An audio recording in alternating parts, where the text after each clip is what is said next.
손상 또는 파괴된 것으로 나타났습니다. 현지 시각 7일 뉴욕타임스는 가자지구 위성사진을 분석한 결과 지난주에만 가자지구 북부 건물 수천 개가 피해를 봤다며 전체 건물 가운데 30%에서 33.5%가 파괴됐다고 전했습니다. 오늘은 전국에 가끔 구름이 많이 끼겠습니다. 모레부터 기온이 낮아져 다시 추워지겠습니다. 내일은 전국이 대체로 흐린 가운데 중부지방은 오후부터 비가 내리겠습니다. 내일 아침 기온은 서울 8도 등 전국이 2도에서 12도로 오늘보다 4도에서 6도 정도 높겠습니다. 낮 최고 기온은 서울 17도 등 전국이 15도에서 21도로 오늘보다 2, 3도가량 높겠습니다. KBS 제1라디오 5시 뉴스를 마칩니다. 지금까지 아나운서 박소연이었습니다. KBS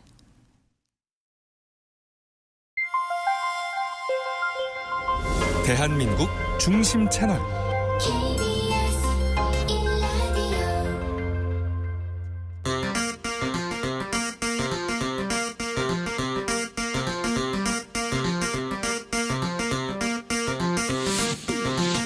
주진우 라이브.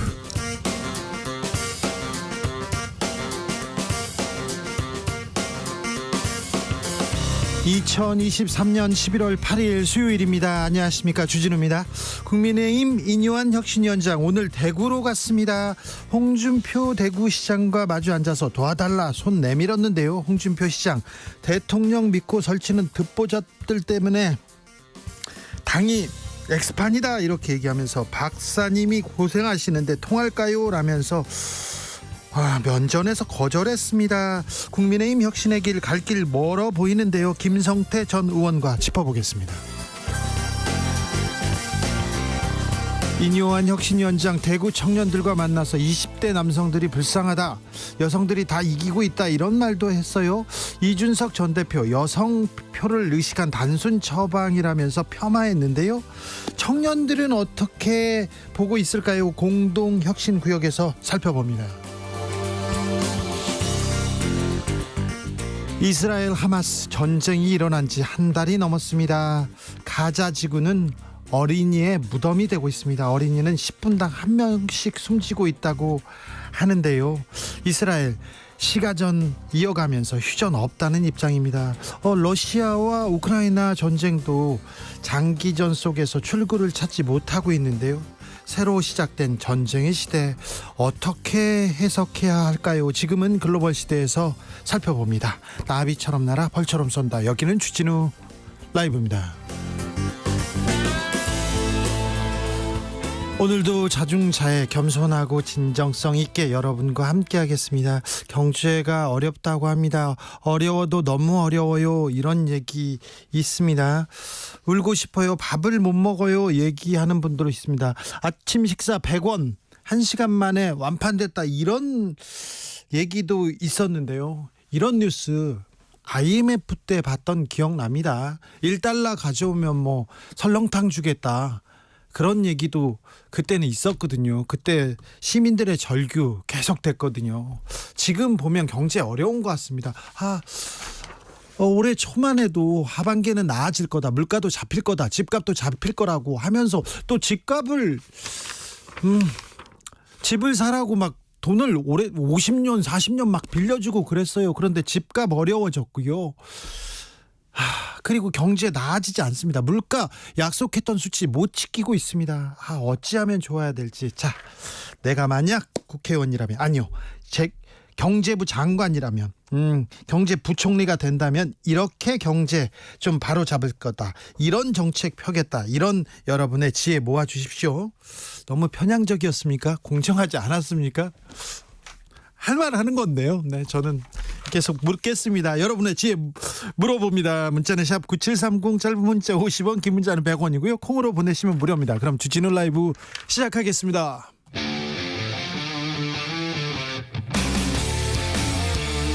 탐사보도 외길 인생 20년. 주 기자가 제일 싫어하는 것은?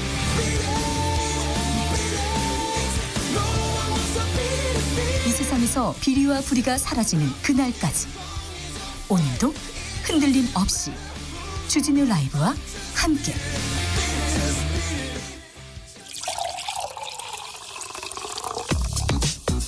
진짜 중요한 뉴스만 쭉 뽑아냈습니다. 주스 정상근 기자 어서 오세요. 안녕하십니까. 가계대출 문제입니다. 한 달 새 또 늘었습니다. 약 7조 원 가량 늘었어요. 네, 한국은행이 오늘 발표한 자료에 따르면 10월 말 기준 예금은행의 가계대출 잔액이 1,086조 6천억 원을 기록해서 한 달 전보다 6조 8천억 원 늘어났습니다. 계속 불어나고 있어요. 네, 은행권 가계대출은 지난 4월부터 7개월 연속 불어나고 있습니다. 지난 9월에는 4조 8천억 원 증가해서 증가폭이 조금 줄어드는가 싶었는데 10월 들어서 오히려 증가폭이 더 커졌습니다. 특히 전세자금 대출을 포함한 주택담보대출이 839조 6천억 원으로 전달보다 5조 8천억 원 늘었습니다. 한편 금융위원회와 금융감독원이 공개하는 가계대출 자료에서도 은행권과 제2금융권을 포함한 전체 가계대출이 10월에 6조 3천억 원이나 증가를 했습니다. 역시 7개월 연속 증가이고요. 9월에 비해서 증가폭이 2배 이상 커졌습니다. 예금은행의 10월 기업 대출 잔액도 한 달 사이에 8조 1천억 원이 늘어났습니다. 금리가 오르고 이 은행 에 갚아야 될 돈도 늘고 있는데 빚이 는다. 이걸 어떻게 해야 될지 정부는 뭐라고 합니까? 금융위원회는 오늘 자료집을 통해서 과거 어느 시기와 비교해도 가계부채는 안정적으로 관리되고 있다라는 입장을 발표했습니다. 금융위원회는 윤석열 정부가 들어선 이후 가계부채 총량은 감소했고 연간 가계부채 증가율도 0% 수준이라고 밝혔습니다. 외국에서도 우리나라 가계대출 문제다, 걱정이다 이렇게 우려했는데요. 이런 지적에 대해서는 뭐라고 합니까? 네, 특히 이제 해외 주요국에 비해서 한국의 가계부채 감축이 더디게 이루어지고 있다 이런 지적이 나온 바 있는데요. 이에 대해서는 현 정부 들어서 주택 시장이 안정되고 관련 규제가 안착하면서 국내 총생산 대비 가계부채 비율은 하락하고 있다라고 밝혔습니다. 취업자 절반 이상이 실직 불안 느끼고 있다 이렇게 얘기합니다. 네, 통계청 조사 결과 취업자 중 절반 이상이 실직이나 이직에 대한 불안감에 시달리고 있는 것으로 나타났습니다. 19세 이상 취업자의 54.6%가 평소 가까운 미래에 직장을 잃거나 옮겨야 한다는 불안함을 느끼고 있다라는 답변을 골랐는데요. 네. 2021년 조사와 비교해서 0.7%포인트 올라갔습니다. 예. 남자와 여자의 수치는 비슷했고요. 연령별로는 40대가 57.1%로 가장 높았습니다. 네. 직종별로는 기능 노무직, 서비스 판매직에서 불안감이 더 큰 것으로 분석됐습니다. 미래의 직장이나 일을 잃을까 봐 좀 불안함을 느끼고 있습니까, 정상근 기자? 네? 저 말입니까? 네. 네. 뭐 항상 느끼고 있습니다. 네. 요즘 더 많이 느끼신다면서. 뭐 글쎄요. 네. 네. 자, 부의 대물림 인식은 더 공고해진 것 같습니다. 네, 같은 조사에서 우리나라 국민의 절반 이상은 자식 세대의 계층 상승 가능성이 낮다라는 생각을 하고 있는 것으로 나타났습니다. 네. 19세 이상 인구 중 54%가 그렇게 답을 했는데요. 2년 전보다 0.2%포인트 증가했습니다. 본인의 사회 경제적 지위를 낮게 생각하는 사람일수록 자식 세대의 계층 이동 가능성도 낮게 봤습니다. 자신의 사회 경제적 지위가 상층이라고 생각하는 사람은 계층 이동 가능성이 높다고 응답한 사람이 조금 더 많았습니다. 개천에서 용 안 나온다 이런 얘기가 나온 지는 좀 꽤 됐는데요. 이 계층 간 사다리 빨리 좀 치워야 될 텐데 열심히 노력하면 열심히 공부하면 더 나은 직장, 더 나은 일 이렇게 찾아야 되는데 더 가치 있는 일 하는 사람도 늘어야 되는데 우리 사회가 지금 더 좀 건강하지 않은 쪽으로 한 발짝씩 이동하고 있는 거 아닌가 걱정이 됩니다. 윤석열 대통령은 해외 순방에 나섭니다. 윤석열 대통령은 오는 15일에서 18일 미국 샌프란시스코에서 열리는 아시아태평양 경제협력체 정상회의에 참석합니다. 이어 20일에서 23일 영국을 국빈 방문하고요. 23일에서 24일에는 프랑스 파리를 방문해서 부산 국제박람회 엑스포 유치전을 펼칠 예정이라고 합니다. 다음 달에는 12일에서 13일 네덜란드를 국빈 방문합니다. 이번 달에 미국하고 영국하고 프랑스, 네, 그리고 다음 달에 네덜란드를 갑니다. 다시 가시는군요. 네. 윤석열 대통령 신임 대법원장 후보자에 조희대 전 대법관 지명했습니다. 윤석열 대통령이 앞서 대법원장 후보자로 지명한 이균용 후보자가 인사청문회를 통해 낙마한 지 33일여 만에 윤석열 대통령은 차기 대법원장 후보자로 조희대 전 대법관을 지명했습니다. 김대기 비서실장은 조희대 지명자는 지난 27년간 전국 각지 법원에서 판사로 재직하다가 2014년부터 2020년까지 대법관으로 봉직했다라면서 법과 원칙이 바로선 합리적이고 공정한 판단력을 보여왔다라고 밝혔습니다. 또한 사회적 약자와 소수자의 권리 보호에도 앞장서왔다라면서 사법 신뢰를 신속히 회복할 수 있는 적임자라고 밝혔습니다. 경북고와 서울법대를 나오셨고요. 보수 성향의 법관으로 이렇게 평가받고 있습니다. 그런데 조 후보자 나이 이야기가 나옵니다. 네, 조희대 후보자가 1957년생인데요. 이 대법원장의 정년이 70세이기 때문에 규정상 임기 6년을 다 채울 수가 없는 상황입니다. 이에 대통령실은 조희대 후보자가 국회에서 문제없이 통과될 수 있다는 부분이 고려됐다라면서 한 4년 정도 할 수 있는데 과거에도 임기를 다 안 채운 분들이 3분 정도 있다라고 밝혔습니다. 자, 대법원장 후보자는 국회 임명 동의를 받아야 됩니다. 그러니까 민주당의 찬성을 얻어야 되는데 받을 수 있을까요? 그때 또 전국이 어떻게 변화할지, 어떻게 대치하고 있는지가 또 변수입니다. 자, 저희가 자세히 살펴보겠습니다. 김대기 비서실장 재산 신고 누락됐어요? 네, 어제 국회 운영위원회 과정에서 김대기 대통령실 비서실장이 재산 신고를 28억 원을 누락한 사실이 드러나서 논란이 됐습니다. 잠시만요. 얼마를 누락했다고요? 네, 28억 원이 누락이 됐다라고 합니다. 주철현 민주당 의원은 지난해 8월 공개된 김대기 실장의 재산이 48억 원인데 네. 올해 3월 공개된 재산이 73억 원이라며 28억 원에 달하는 발행어음이 새로 신고됐다라고 지적했습니다. 이에 김대기 실장은 재산 누락을 시인했는데요. 직원의 실수라고 답했습니다. 아니, 재산을 이렇게 공개하고 신고하는데 재산이 얼마로 신고됐다 뻔히 나오고 기사에 나오는데 왜 직원 실수라고 하시는지, 그리고 28억 원을 실수할 수 있는 액수라고 생각하시는지 일반인들 국민 눈높이에서는 조금 상상하기 힘든 일인데요. 조금 이해하기 어렵습니다. 네, 특히 공직자윤리위원회는 재산 신고 누락액 수가 5천만 원이 넘으면 중대한 과실로 보고 있고 네. 이 중대 과실로 누락액 수가 3억 원을 넘는 경우 해임을 포함한 징계와 과태료를 부과할 수 있다라는 이 주철현 의원의 의견이 있었습니다. 이에 따라 주철현 의원은 김대기 실장이 공직자윤리위원회로부터 누락 신고 통보를 받았냐라고 물어봤는데요. 이에 김대기 실장은 그냥 받았다라는 답을 했습니다. 이에 주철현 의원이 그렇게만 말하지 말라라고 하자 개인 정보라면서 이 처분 여부와 이 처분 내역에 대한 답변은 거부했습니다. 대통령 실장이 지금 자기 재산을 이렇게 누락했는데, 누락했다고 지금 지적받았는데 개인 정보라고 답변 거부한다고요? 네, 오늘 홍익표 민주당 원내대표는 대통령실은 소속 공무원에 대한 일체 징계 처분이 없다고 했고 인사혁신처장은 재산 신고 누락에 대해 처분 사실이 있다고 했다라면서 누군가는 거짓말하고 있다라고 주장했습니다. 신원식 국방부 장관 국회에서요 회의 중인데 주식 거래를 했다는 의혹이 있습니다. 네, 신원식 국방부 장관이 어제 오후 예결위 전체 회의 도중에 누군가로부터 온 온라인 메신저에 답변을 보내는 장면이 뉴스핌에 의해 포착이 됐는데요. 네. 신원식 장관은 특정 주식 종목의 거래 내역을 상대방으로부터 받았고 장 마감 후 어제처럼 총액 보내달라라고 답장을 했습니다. 그럼 어제도 뭘 하고 오늘도 했다 이런 얘기인데요. 그런데요. 네, 이 국회 회의에 참석한 도중에 이 자신의 주식 거래와 관련된 메신저를 주고받은 상황인데요. 네. 앞서 김남국 무소속 의원은 상임위 회의 도중에 가상자산을 거래한 내역이 공개돼 국회 윤리특위에 제소된 바 있습니다. 그렇죠. 신원식 장관은 회의 시작 전에 여러 문자에 답하는 과정에서 보냈던 것이라면서 일과 중에 직접 주식을 한 것처럼 예결위 중에 한 것처럼 오해가 된 것 같다라고 해명했습니다. 네. 상임위에서 참 바쁘실 텐데 한 야당 의원이 다방면으로 바쁘시네요 이렇게 얘기했는데 참 바쁘십니다. 나라를 지켜야 되는데 옛날 국방부에서는 정치 댓글 공작하고 막 댓글 달고 있었는데 걱정이었어요.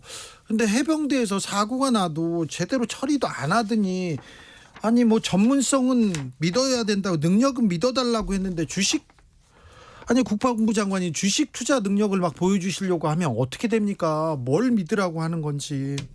정진석 국민의힘 의원 윤핵관입니다. 윤핵관으로 불리는 정진석 의원 인사청탁 논란이 휩싸였어요. 네, 정진석 국민의힘 의원이 의원총회 도중 한 지역구 인사로부터 받은 메시지를 읽다가 이 모습이 한겨레 카메라에 잡혔습니다. 이 정진석 의원에게 메시지를 보낸 사람은 이 정진석 의원의 공주고등학교 후배로 추정되는데요. 이 사람이 정진석 의원에게 공주고 55기 후배가 사장으로 승진하고 싶어한다라면서 여기에 용산 실장의 입김이 세다는데 도와주실 수 있냐라고 부탁을 했습니다. 예. 또한 이 사람은 정진석 의원에게 사장 승진을 청탁했다는 후배의 학력과 이 경력 등이 담긴 이력서를 첨부했다고 하는데요. 사장이 되고 싶다는 곳은 공무원 연금관리공단 산하의 상록골프앤리조트를 가리키는 것으로 알려졌습니다. 이거 인사청탁 맞네요. 인사청탁인데. 네, 정진석 의원은 카톡이 와서 읽었을 뿐이고 답변도 하지 않았다라면서 숱한 지역구 민원 중 하나일 뿐이라고 말했습니다. 그렇게 대답했군요. 네. 이뇨한 혁신위원장 홍준표 대구시장을 만났습니다. 네, 이뇨한 혁신위원장이 오늘 대구를 방문해 홍준표 대구시장과 면담했습니다. 이 자리에서 이뇨한 위원장은 도와달라라고 당부했는데요. 홍준표 대구시장이 거침없는 발언을 쏟아냈습니다. 네. 홍준표 시장은 윤석열 정부 들어 듣보잡들이 너무 설친다라면서 대통령을 믿고 초선이나 원외들이 나서서 중진들 군기를 잡고 설친다라고 주장했습니다. 그러면서 그 사람들이 설치는 바람에 당 위계질서가 깨지고 개판이 됐다라면서 회복하기 어려울 것이라고 말했습니다. 홍준표 시장은 특히 이준석 전 대표에 대해 그런 식으로 모욕을 줬는데 돌아오면 배알도 없는 사람이라며 비례대표 정당만 창당해도 10석 가까이 차지할 수 있다라고 말했습니다. 네. 또한 홍준표 시장은 도와달라라는 이뇨한 위원장에게 듣보잡들 때문에 싫다라면서 내년에 이들이 자동으로 정리되면 새로 시작하면 될 일이라고 말했습니다. 네. 도와주기 싫대요. 듣보잡 때문에 그렇답니다. 듣보잡 이런 단어는 안 써야 되는데 참. 네. 저희는 안 쓰도록 노력하겠습니다. 듣도 보도 못한 그런 분들 이렇게 갈까요? 민주당 소식이 없어요. 혁신이 소식 막 많은데요. 민주당 총선 인재 영입 이재명 대표가 직접 나서기로 했습니다. 민주당은 오늘 이재명 대표가 인재위원장을 직접 맡아 내년 총선을 대비한 인재 발굴과 영입 업무를 챙기기로 했다라고 밝혔습니다. 네. 민주당은 인재위원회 보안을 유지하겠다며 위원을 따로 두지 않기로 했다라고도 밝혔습니다. 네. 과학인재, 미래, 과학기술, 경제에 관련된 인재를 최우선으로 모시겠다 이런 얘기도 했습니다. 방송통신심의위원회 서울시에 뉴스타파가 사회 혼란 정보를 유포했다 이런 통보를 했다고요? 네, 방송통신심의위원회 통신심의소위원회는 오늘 회의를 열고 지난 대선을 앞두고 보도된 뉴스타파의 김만배 씨 인터뷰가 사회 혼란 정보라고 서울시에 통보했습니다. 왜 서울시에 했죠? 네, 서울시는 시내에 기반을 둔 인터넷 언론에 대한 등록 허가 또 취소 권한이 있습니다. 다만 방심위는 서울시의 법 위반 검토를 요청하면서도 스스로 시정 요구 결정은 하지 못했습니다. 여당 추천위원들은 뉴스타파 인터뷰가 시정 요구 기준에는 부합하지만 해당 기사를 차단 혹은 삭제하는 것은 실익이 없다라고 봤습니다. 실익을 떠나서 방송통신심의하는 데입니다. 이 인터넷 매체를 방송사, 통신사라고 볼 수 있을까요? 현행법 상 규제가 안 된다 이런 얘기도 계속 나옵니다. 이거 위법한 거 아니냐 이런 논란도 있는데 이 얘기를 좀 자세히 하고 싶은데 저희가 할 수 있을지 모르겠습니다만 좀 시간을 내보려고 노력하고 있습니다. 10대들이요 자살이나 자해 시도를 많이 해서 응급실에 실려간 사람이 많다고 합니다. 계속 늘고 있다고 합니다. 네, 질병관리청 통계에 따르면 스스로 신체를 다치게 하거나 세상을 등지려다가 응급실에 실려온 사람이 지난 10년 사이에 1.8배 증가했고 특히 10대 청소년은 같은 기간 3배 증가했다라는 발표가 있었습니다.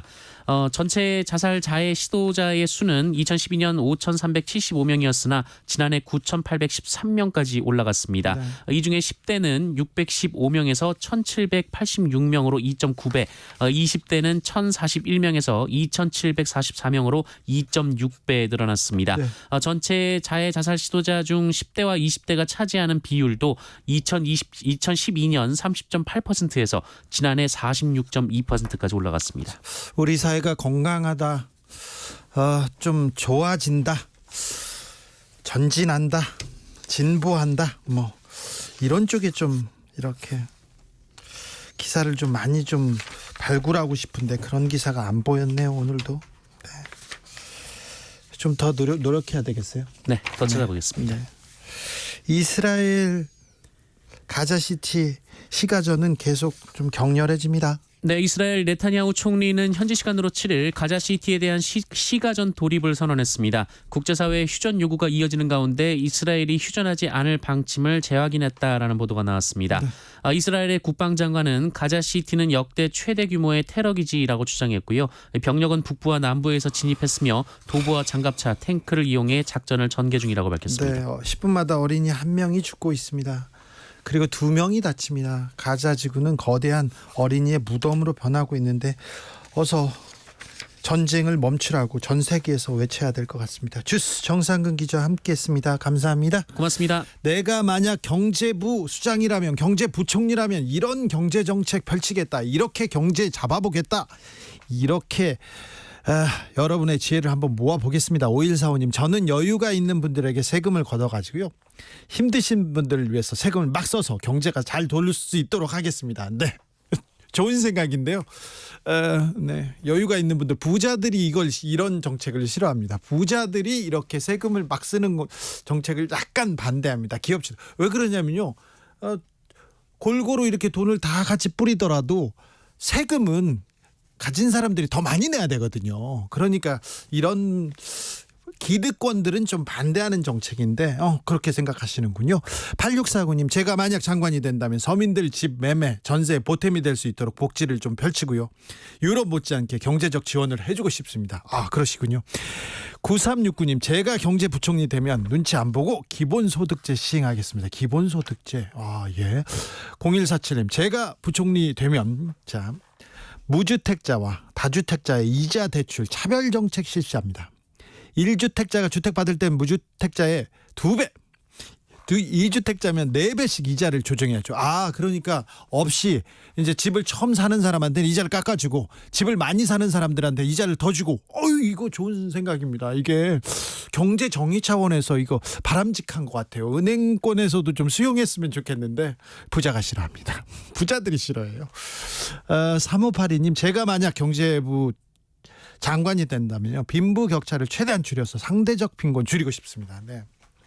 경제 양극화, 가진 자 없는 자, 이 차이가 너무 벌어져요. 그러니까 열심히 일해도 나는 부자도 집도 살 수 없어, 이렇게 생각하는 사람들이 많으면 이게 건강해지겠습니까? 애를 낳겠습니까?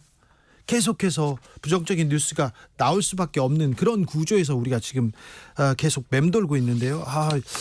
여러분들을 제가 경제부총리로 추천하고 싶습니다. 지지하겠습니다. 교통정보센터 다녀오겠습니다. 김민희 리포터. 돌발 구간이 많았던 만큼 이 구간 중심으로 정체가 심해져 있습니다. 고창 담양고속도로 담양 쪽으로 고창터널 부근에서는 버스 관련 화재 사고가 나면서 2차로와 갓길을 막고 처리 작업을 하고 있고요. 서해안고속도로 서울 방면으로 고창 부근 1차로에서도 사고가 났습니다. 이후 군산휴게소 부근에서는 작업 여파받아 속도 줄여 지나고요.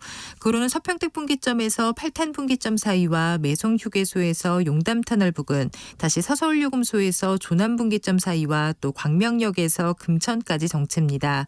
당진 대전고속도로 대전 쪽으로 유구 부근에서는 사고가 났고요.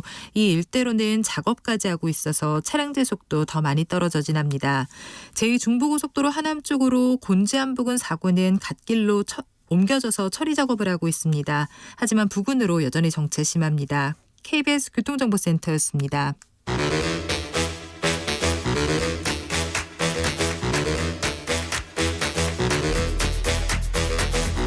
이것이 혁신이다. 여야를 내려놓고 관습을 떼버리고 혁신을 외쳐봅시다. 다시 만난 정치 공동혁신구역.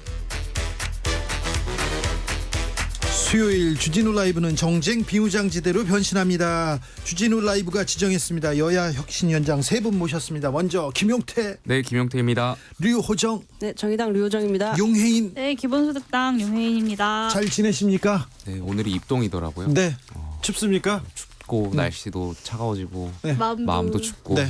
저는 괜찮습니다. 저 걱정하지 마시고 와서 괜찮냐고 다 물어보는데 전 괜찮아요. 요즘 네. 뉴스에서 접하고 있어가지고. 그러게요. 왜 정문회장에서 제 이름이 나오는지 모르겠어요. 제가 열심히 하고 있다, 잘하고 있다고 이렇게 생각하시고, 네. 자, 오늘도 열심히 달려보겠습니다.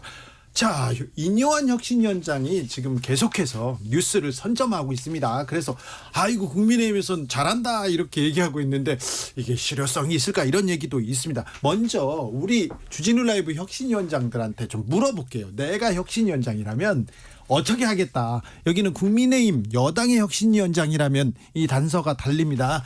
이 단서 조항으로 질문은 용해인 대표한테 먼저 하겠습니다. 용해인. 네, 제가 혁신위원장이라면 네. 윤석열 대통령한테 한 소리 하겠죠. 그렇죠. 그게 가장 핵심이죠. 그러니까 혁신의 1호 대상이 윤석열 대통령이어야 한다는 점은 사실 지난 몇 주 동안 우리가 네. 이 자리에서 얘기를 한 것 같고, 그렇다면 혁신의 1호 대상을 비끼고 혁신을 할 수는 없는 겁니다. 네. 그리고 혁신의 1호 대상을 비껴 나가면 혁신이 아닌 거죠. 예. 근데 인요한 위원장의 지금 행보를 보면 열심히 좀 만나시기는 하는데 좀 알맹이가 없고 의미 없는 만남들이 반복되고 있는 것 같습니다. 그래서 만날 만큼 만나셨으니 이제는 좀 무게감 있는 혁신의 목소리를 내실 때가 되지 않았나 싶습니다. 류호정. 용해인 의원님이 말씀하셨으니까 저는 하나 더 받아서 네. 요즘 뭐 이준석을 끌어안아야 된다 이런 말씀 계속 하시잖아요. 네. 그러면 이제 말로만 하지 말고 실제 이제 들어올 수 있도록 중책 맡기는 걸로 저는 안 된다고 보거든요. 네. 뭐 너무 했던 것에 대한 내쫓았던 것에 대한 뭐 사과 반성. 근데 그게 될 리가 없으니까 최소한 당시에 험한 말 했던 의원들에 대한 뭐 징계, 질책 뭐 이런 것들 정도는 해야 그 메시지가 진정성 있지 않을까 싶습니다. 그리고요 이준석만 끌어안으려고 하지 말고 국민도 좀 끌어안았으면 그리고 좀 다른 사람들의 목소리도 좀 들었으면 자꾸 이분은 끌어안으시려고 하세요. 자, 김용태. 뭐 야당에서 여당이었으면 네. 하니까 좀 말씀들을 되게 편하게 하시는 것 같아요. 네. 좀 아무래도 자당이다 보니까 좀 그러니까요. 어려운데 어쨌든 우리 국민과 당원분들이 원하시는 것은 수직적인 당정 관계를 개선하라는 것일 것이고, 그렇다면 현실적으로 저는 내년 총선에서 오픈 프라이머리를 선언할 것 같아요. 그래요? 그러니까 결과적으로 우리가 역사적으로 봤을 때 청와대에서 공천 개입이 문제가 되어 왔었던 것이고, 내년 총선에서도 결과적으로 이 수직적인 당정 관계가 개선되지 않으면 대통령실에서 혹은 자칫 공천에 개입하지 않을까에 대한 우려가 당원들 사이에서 굉장히 많고, 네. 이것을 원천적으로 배제하는 것은 결국에는 오픈 프라이머리다. 그래서 그 지역의 당원과 혹은 국민이 그렇죠. 오픈 프라이머리 이제 100%니까 국민 대상이겠죠. 네. 그 지역의 국민 유권자가 원하시는 분들이 원하는 후보가 뽑혀서 우리 당을 공천받는 시스템이 자리 잡게 된다면 전 자연스럽게 수직적인 그런 당정 관계도 개선될 수 있다라고 생각합니다. 네.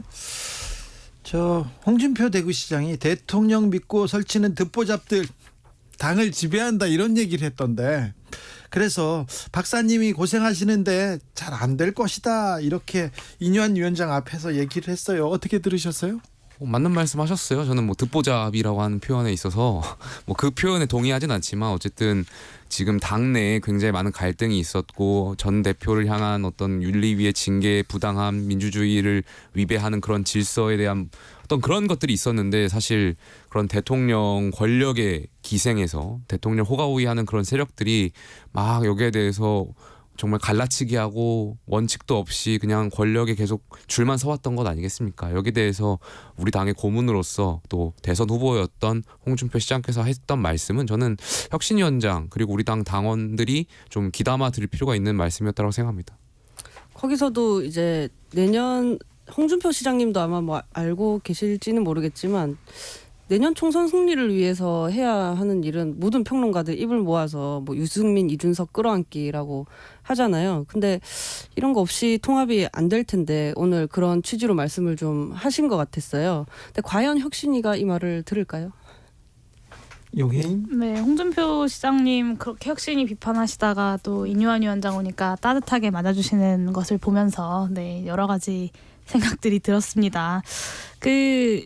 일단 저는 이제 그 만남에 대해서 평하다기보다는 인요한 위원장의 행보에 대해서 이야기할 수밖에 없는데, 사실 지금으로서 여당의 윤석열과 이준석이 공존할 수 없는 문제가 있는 것 아닙니까? 점점 그 길로 가는 것 같아요. 네, 이준석 대표는 월권하지 않는다라고 이야기한 혁신위원장이 받을 수 없는 것들을 계속해서 요구하고 있고, 혁신위는 리스크 관리를 위해서 만나는 어떤 액션을 하고 있는 상황에서 평행선을 그냥 달리고 있는 것이다라고 보여지고요.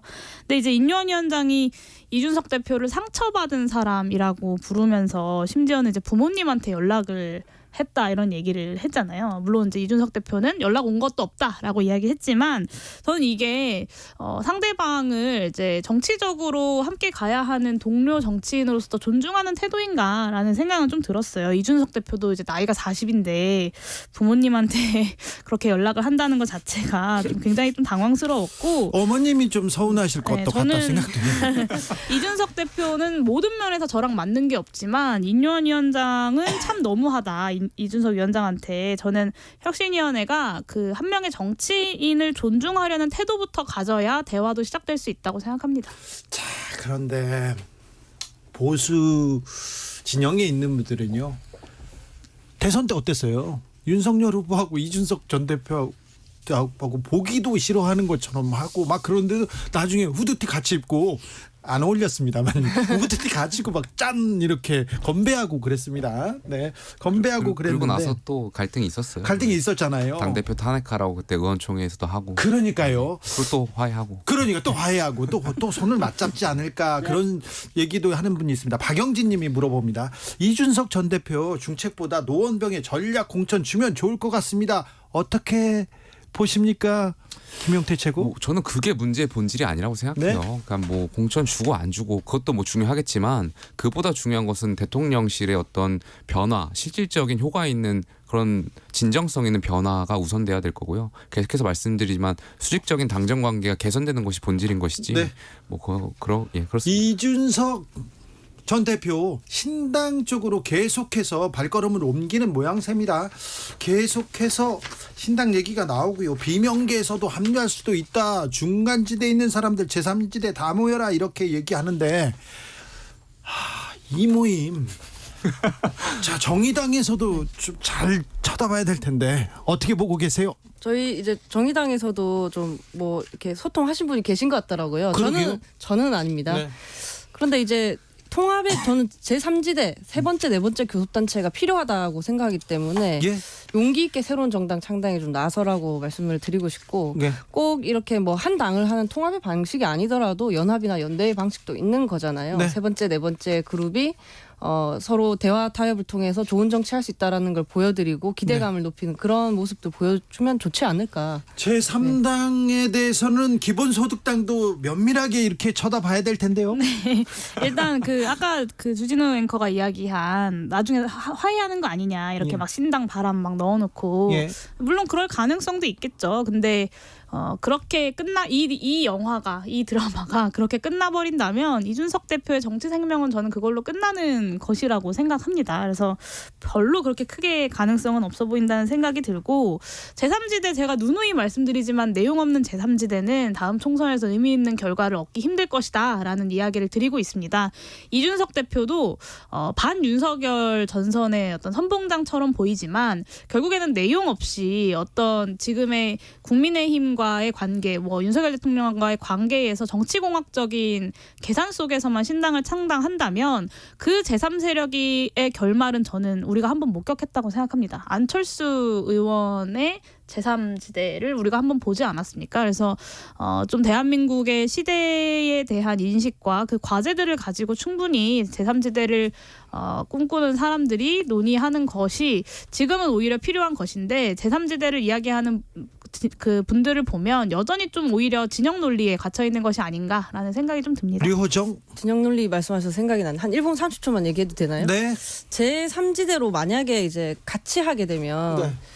저는 젠더 갈등 같은 좀 첨예한 문제들을 문제 해결을 목적으로 해서 좀 터놓고 이야기할 수 있는 계기로 작용했으면 좋겠어요. 제3지대를 한다라는 것이. 네. 그래서 지금 사실 젠더 갈등 같은 경우에는 갈등을 조직해서 자기 진영 지지를 올리는 데만 쓰지 않았냐라는 그런 비판 이익이 좀 서로에게 겨누고 있잖아요. 예. 누구도 자유롭지 않다고 보는데 네.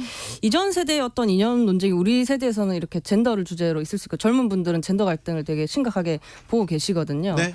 그럼 우리는 이전 세대의 어떤 이런 이념 갈등을 답습 하지 말자, 좋은 정치를 해보자. 뭐 젠더 갈등이란 것도 하나의 예시인 거고, 뭐 연금이라든지 저출생이라든지 이런 문제들에 대해서 좀 터놓고 이야기를 해봤으면 좋겠다. 그리고 천안함, 뭐 4.3, 5.18 여전히 때 되면 망언을 일삼는 정치인들 때문에 유족들이 상처를 많이 받으시잖아요. 이 또한 이제 적어도 우리는 역사적 논의가 끝난 걸로 다시 이렇게 상처 주지 말고 필요한 존경과 추모를 하고 이러는 정치를 하겠다. 이런 모습을 좀 뭐랄까 역사를 다음 페이지로 넘기는 일들을 좀 새로운 정치인이나 젊은 정치인들이 좀 보여줄 수 있으면 좋겠어요. 김용태 최고. 창당은 뭐 이제 가정적 상황이다 보니까 말씀드리기 좀 어려울 것 같고, 어쨌든 비명계가 나와서 함께 할 수 있다라는 것은 저는 뭐 없는 가정은 아닐 것 같아요. 왜냐하면 2003년도에 그 열린우리당 창당 과정에서 뭐 그 당시 독수리 오영재라고 불렸던 김부겸, 김영춘 의원 뭐 등등 이런 5명의 의원들이 사실 그 당시는 한나라당 의원이었어요. 네. 근데 그 당시에 이제 새로운 어떤 그런 목표를 가지고 어떤 창당을 하자 하면서 통합연대를 만들고 열린우리당을 창당하면서 한나라당을 떠나가셨던 어떤 그런 역사적인 사건도 있었고, 물론 여야가 지금 다르고 하다 보니까 민주당 상황도 지금 이재명 대표를 중심으로 하다 보니까 과거에 민주당이 갖고 있었던 다양한 그런 가치가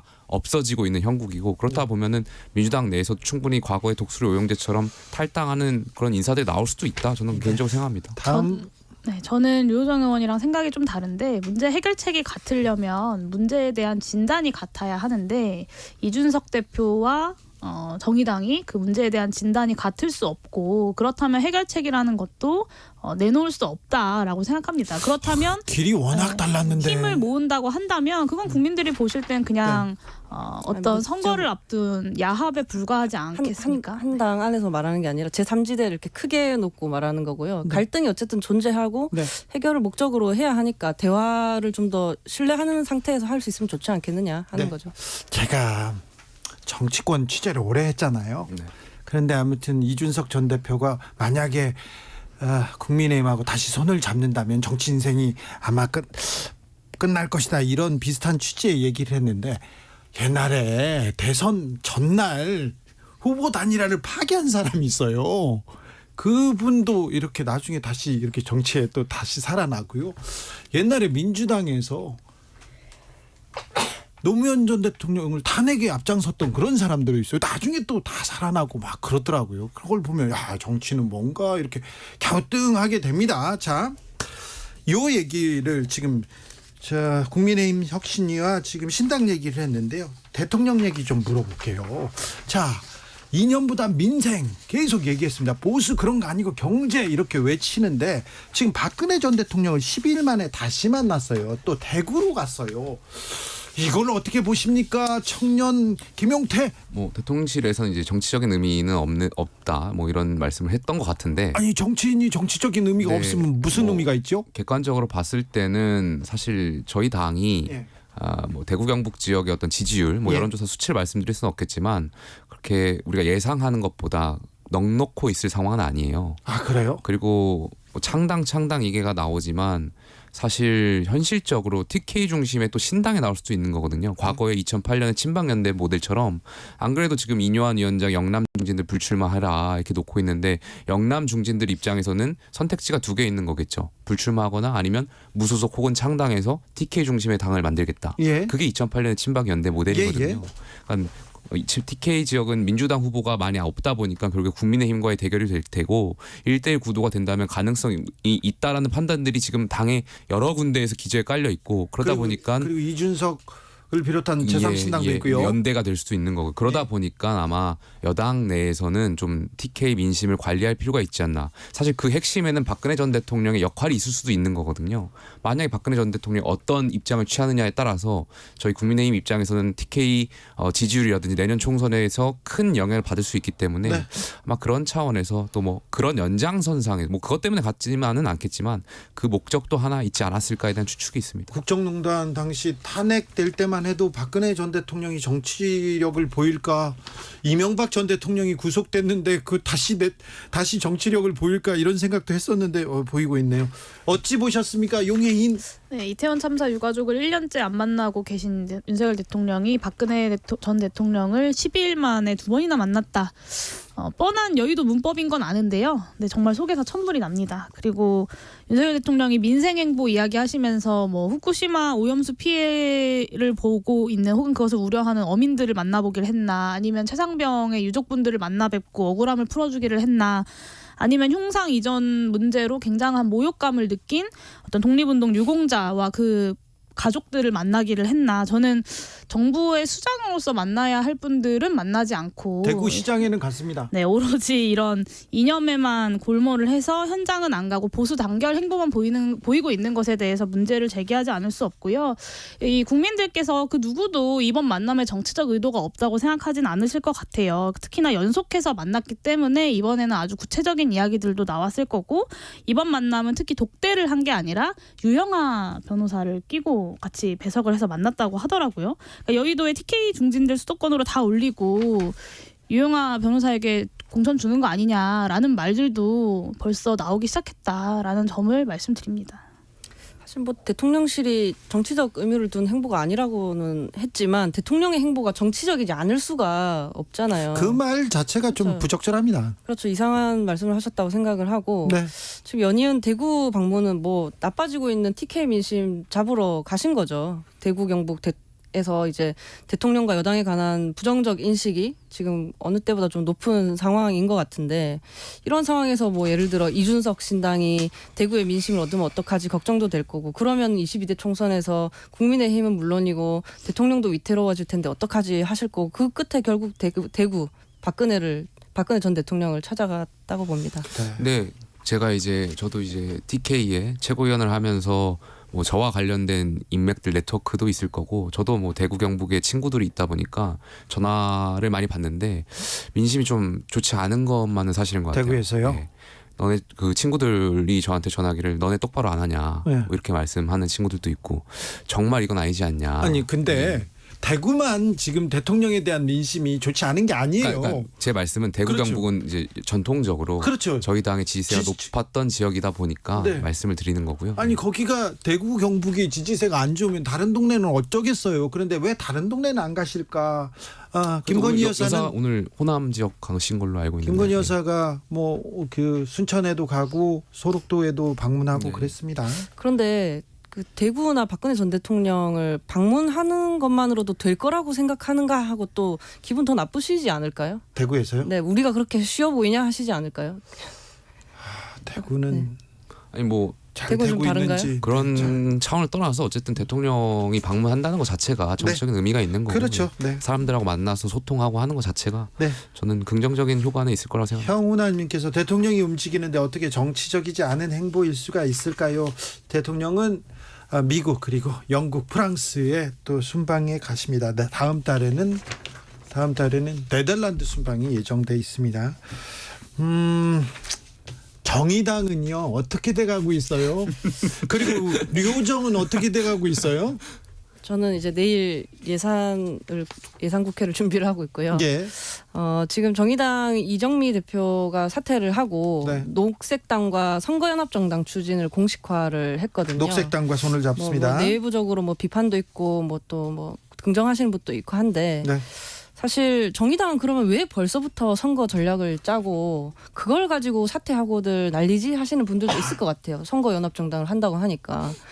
근데 사실 처음에는 이렇게 시작한 게 아니라 정의당 재창당을 약속했기 때문에 그걸 실천한 건데, 결과적으로는 녹색당 후보가 우리 당에 와서 비례대표 뭐 당선 뭐 녹색 공천을 받아서 당선한 뒤에 돌아가는 녹색당의 총선 전략이 정의당의 어떤 재창당 전략이라고 등장을 해버렸다.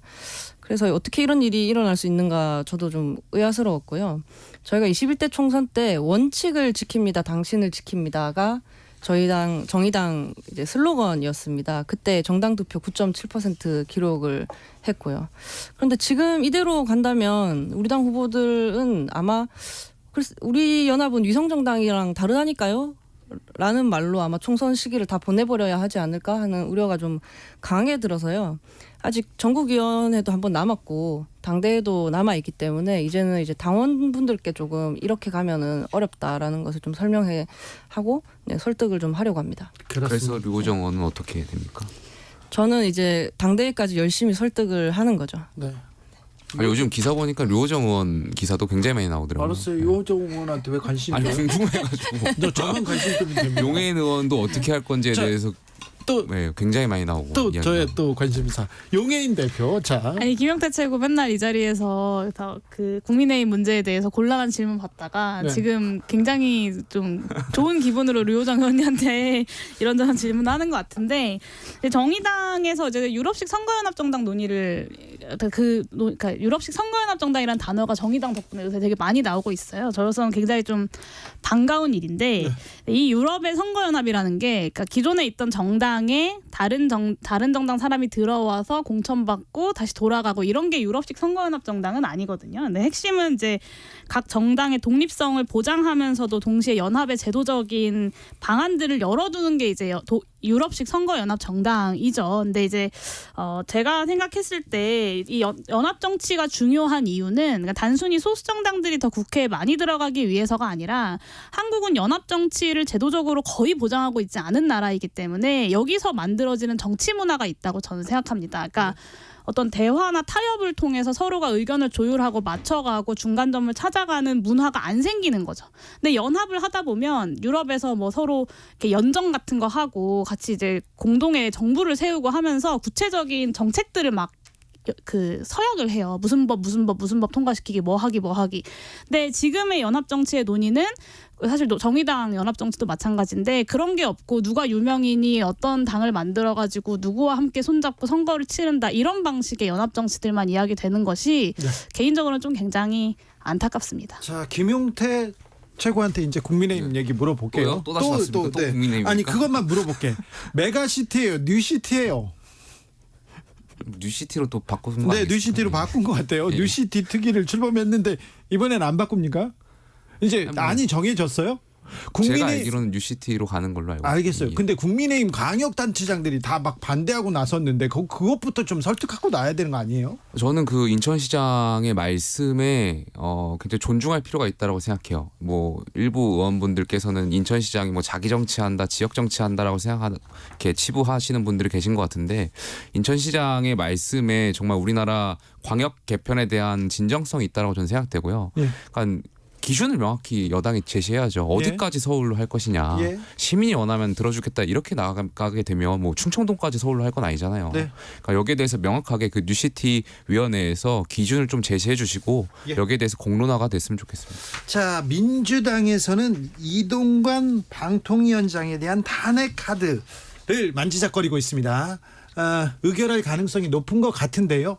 이 부분은 어떻게 보셨습니까, 용해인 대표? 네, 일단 이번에 탄핵이 거론되고 있는 이동관 방통위원장은 탄핵 사유가 명확하다고 생각합니다. 그래서 위원장 취임하자마자 방송 장악을 위해서 그 박문진 이사진을 부당 해임하지 않았습니까? 그래서 지금 일단 법원에서 다 제동이 걸려 있는 상태인데 그리고 또 가짜뉴스 근절을 명분으로 방통위가 직접 언론 검열 시스템을 운영을 하고 방심위에 직접 지침을 내리는 것 같은 이런 임기 초부터 위법한 행위들을 좀 지속하고 있습니다. 그래서 방통위원장의 이런 위법 월권의 행위들을 야당이 그냥 지켜볼 수만은 없고 탄핵은 불가피하다라는 생각이 들고요. 그리고 이 탄핵이라는 건 공직자의 탄핵 사유와 조건이 갖춰지면 절차에 따라서 국회의 권위로서 탄핵 소추를 할 수 있는 겁니다. 근데 여기에 뭐 한동훈 장관 같은 분이 뭐 탄핵하려면 탄핵하라라는 식의 발언을 하는 건 국회를 상대로 그냥 나는 싸움할 생각밖에 없다라고밖에 해석되지 않고요. 그러니까 장관이 여당의 투사 그리고 정권의 투사는 아니지 않습니까? 좀 경박하지 않은 장관으로서의 모습을 좀 보여주셨으면 좋겠습니다. 저는 민주당이 가만히 있어도 중간은 갈 것 같은데 지금 계속 그 힘을 주체하지 못하고 탄핵 거리고 있는 것 같아서 굉장히 안타까워요. 그러니까 탄핵이라는 것이 정치적으로 법률적으로 굉장히 의미가 있는 것인데 지금 민주당은 뭐만 하면 계속 탄핵을 들고 나오는 거 아니겠습니까? 탄핵의 요건은 명확합니다. 헌법에 그 헌법이나 법률에 위반한 중대한 요건이 있을 때가 가능한 것인데 계속해서 정부를 견제하기 위한 수단으로서 탄핵을 이용한다면 글쎄요, 저는 국민들께서 여기에 대해서 썩 좋게 생각하지 않을 것 같습니다.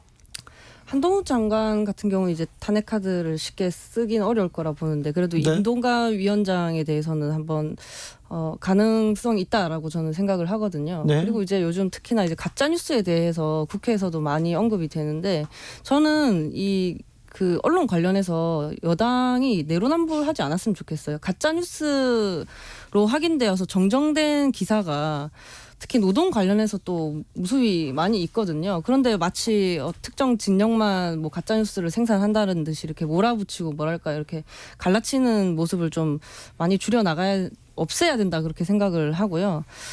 탄핵이라는 말은 저도 좀 자제를 했으면 좋겠어요. 너무 많은 곳에 지금 탄핵이라는 말을 쓰고 있기 때문에 처음부터 어휘를 풀로 이렇게 뭐랄까 풀파워로 볼륨을 최대치로 하는 정치에 대해서는 좀 시민들이 지쳐가고 있지 않나 뭐 그런 생각도 합니다. 탄핵을 또 반핵으로 쓸 수는 없잖아요. 네. 자, 탄핵이라는 요즘 민주당이 국민의힘 혁신위에 가려서 뉴스가 잘 나오지 않는데요. 지금 민주당은 뭘 준비하고 있답니다. 그런데 어찌 보고 계십니까? 글쎄요, 오늘 뭐 인재영입위원장의 이재명 대표 본인이 되신 것 같은데 글쎄요, 뭐 잘 하실 수 있을진 잘 모르겠어요. 뭐 여러 가지 대내외적 상황 자체가 어려우신 걸로 알고 있고 재판에도 계속 출석하셔야 되는데 인재 영입의 어떤 속도를 내실 수 있을지도 의문이고 이재명 대표 주변에 그 재판을 보니까 썩 매력적인 사람들이 계신 것 같지도 않고 그래서 잘 하실 수 있을지 모르겠습니다만 뭐 말씀 중에 기후 위기라든지 이러한 부분에 있어서 당내 인재를 발굴하겠다라는 부분만큼은 좀 긍정적으로 해석하고요. 민주당 내에서도 이제 굉장히 열심히 활동하는 젊은 정치인들 많다 보니까 네. 그분들에게도 공정하고 정의로운 기회가 좀 부여되기를 희망합니다. 용해인 대표. 네, 저에게 시간이 있을까요? 네. 일단 뭐 이제 각 정당에서 총선기획단들이 기획 구성이 되고 인재영입위원회 같은 것들이 구성이 되고 있는 것 같은데 뭐 민주당이 어떻게 총선을 치를 것이냐, 국민의힘이 어떤 경선 룰로 뭐 경선을 치를 것이냐 이것보다는 좀 민생 위기를 어떻게 해결할 것인가, 이것이 사실 총선 기획의 핵심이지 않겠습니까? 그런 내용들을 국민들께 잘 전달할 수 있는 총선 기획이 여당뿐만 아니라 야당에서도 잘 진행되어야 할 것 같고, 단순히 이 문제를 그냥 어떤 당권파와 비당권파 간의 경쟁 구도로만 보기에는 지금 대한민국이 처한 상황이 굉장히 엄중하다라는 생각이 좀 듭니다. 이제 시간이 별로 없죠. 비명계 찍어내기 저는 이루어질 거라고 보기 때문에 비명계 의원님들 속지 마시고 빨리 결단했으면 좋겠고요. 결단하라니. 그리고 이재명 의미가 있는 삼지대로 오셔야 되고요. 그리고 이제 이재명 대표님은 분당 갑 백현동 대장동 있는 분당 갑으로 다시 오셔서 출마하셨으면 좋겠습니다. 저 그 얘기 좀 하고 싶은데 삼지대 저는 필요하고 의미 있는 시도라고 생각하지만 삼지대를 위한 삼지대는 필연적으로 실패할 수밖에 없다는 말씀을 계속 민주당의 드립니다. 민주주의가 회복되려면 그 안에서는 안 된다고 생각해요. 찍어내질 겁니다. 그래요? 민주당의 민주주의 회복이 정치의 목적이 될 수는 없으니까요. 김용태, 류호정, 용해인 세 분 감사합니다. 네, 감사합니다. 감사합니다. 조심히 가세요.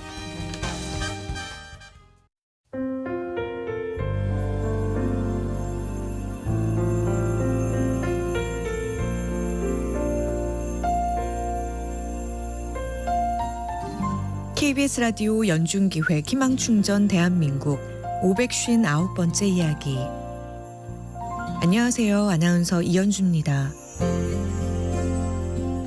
중학교 3학년 세원이는 얼마 전 교내 모범 표창장과 장학금을 받았습니다. 장학금 30만 원을 가지고 제일 먼저 달려가서 산 건 스마트워치. 몸이 아픈 엄마를 위한 선물인데요. 급성 담낭 수술에 이어 유방암 수술까지 받은 엄마. 수술 후유증으로 불규칙하게 떨어지는 심박수가 세원이는 늘 걱정되고 불안했는데요.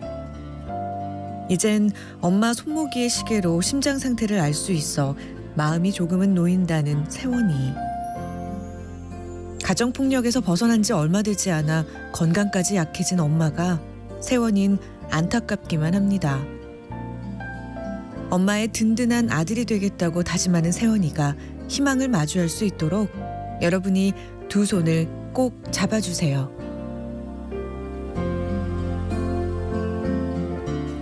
여러분의 따뜻한 손길이 희망의 빛이 됩니다. ARS 060-700-1580 060-700-1580 한 통화 3,000원으로 희망을 선물해 주세요. KBS 라디오 연중기획 희망충전 대한민국은 초록우산 어린이재단, 인탑스 주식회사 그리고 청취자 여러분과 함께합니다. ARS 060-700-1580 한 통화 3,000원입니다.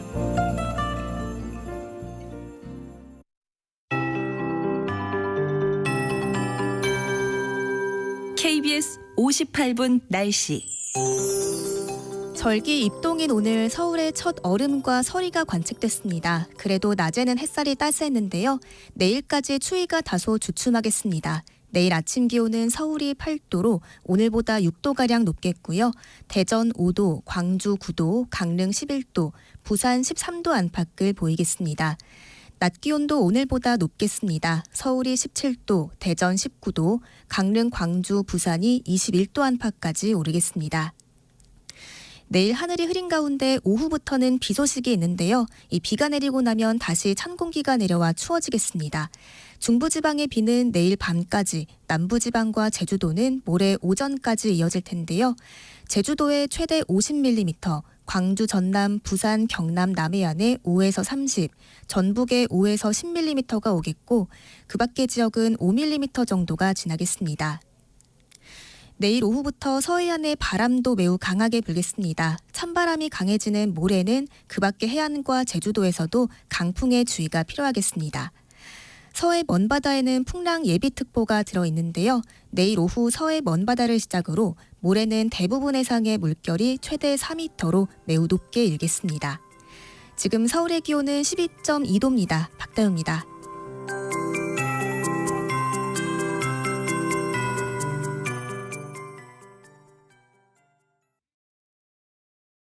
정성을 다하는 국민의 방송 KBS가 6시를 알려드립니다. AM 711kHz, FM 97.3MHz, KBS 1라디오입니다. HLKA.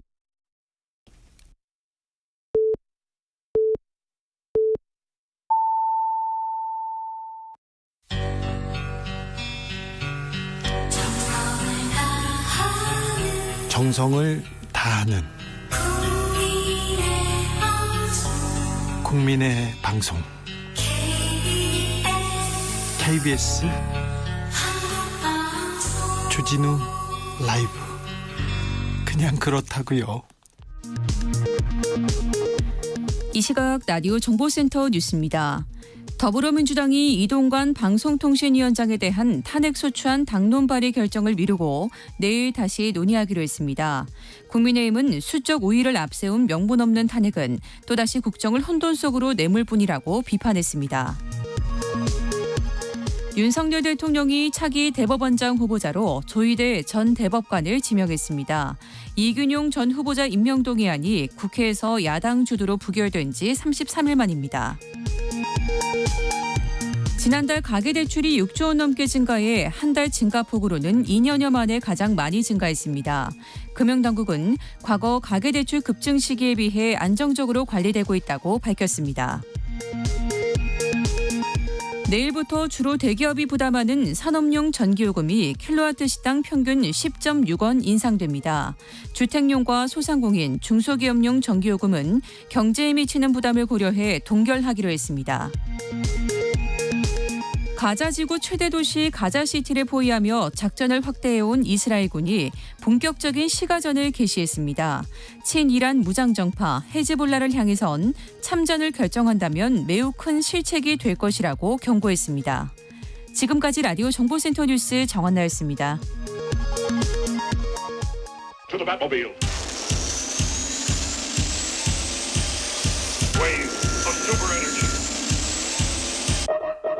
주기자의 1분. 어제 박민 KBS 사장 후보자 인사청문회가 열렸습니다. 박문 후보자는 KBS가 편향적이라면서 공정하게 만들겠다고 합니다. 박민 후보자가 편향적이라는 근거는 뭘까요? 그렇게 생각하는 공정은 뭘까요? 자, 박민 후보자가 쓴 기사들을 살펴보겠습니다.